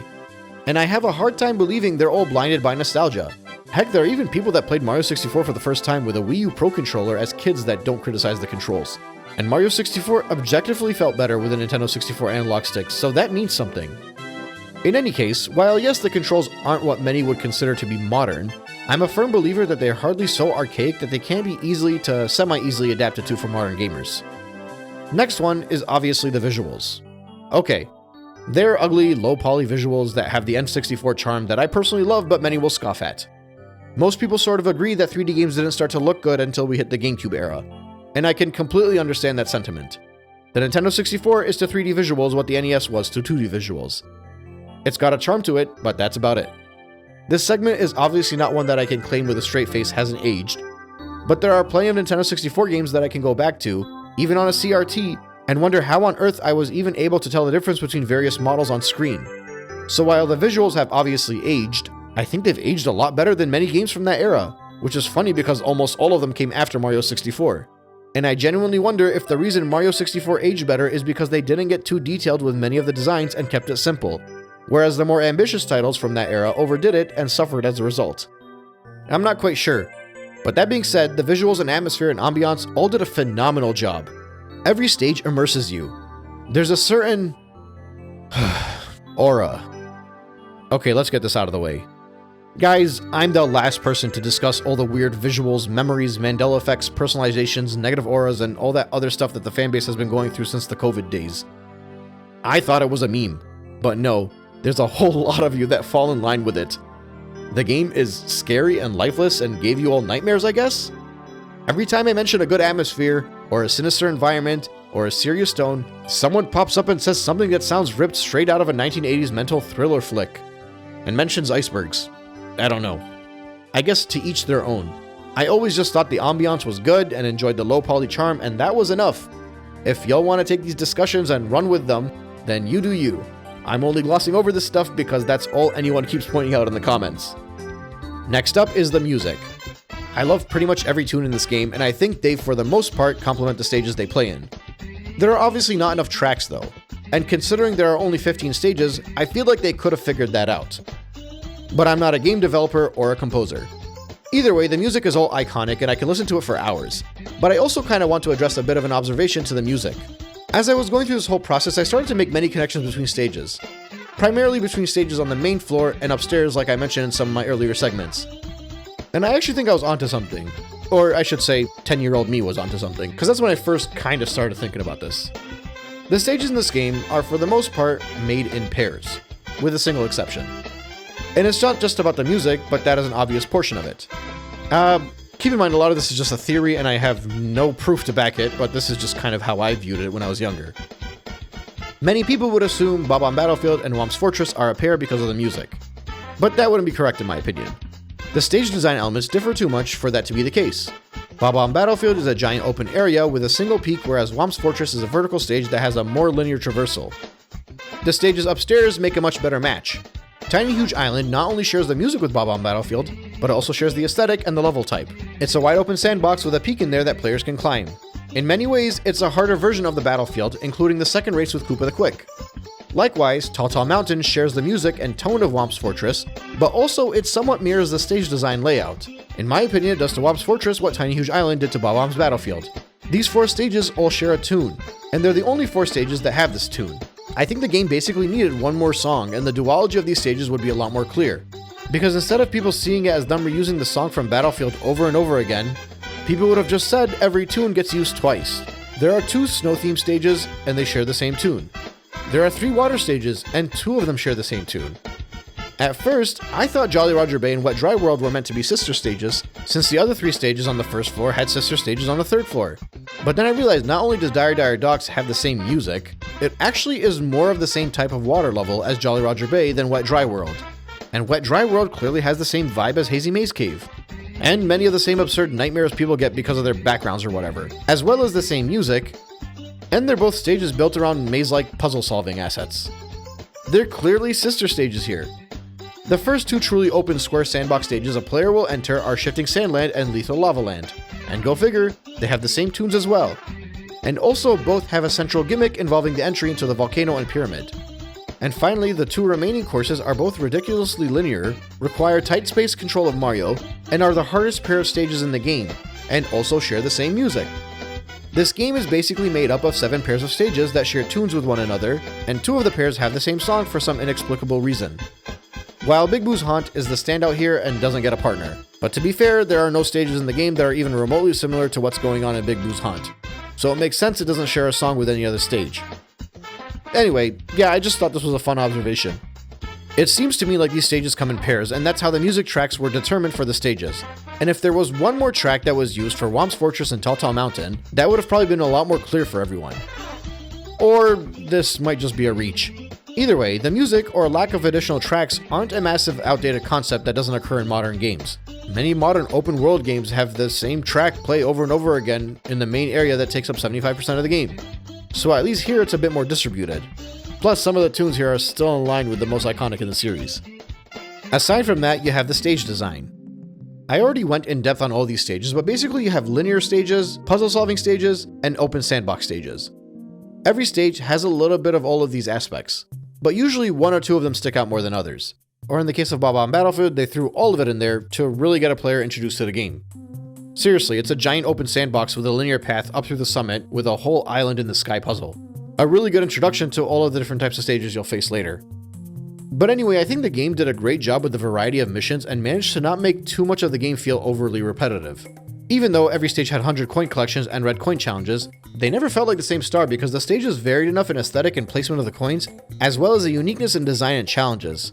There are many stars in this game that feel simply like a direct A to B type star. Some of them are in linear stages like Tick Tock Clock, but some of them are in sandbox stages with no bottomless pits at all like Snowman's Land. These star objectives in these stages are implemented in a manner that will naturally guide a player along a specific path. They're very much stars that I firmly believe would take place in a 64 version of Mario 3D World, and they're well spread out throughout the game. And likewise, you have many stars that will reward curious players for exploring every nook and cranny with nothing but a simple hint. So a player may be tasked with going through linear paths or puzzle solving or exploring stages that are either sandboxes, linearly built, or mazes, all while using their exploration and problem solving skills as if they were strictly open Mario Odyssey style stages.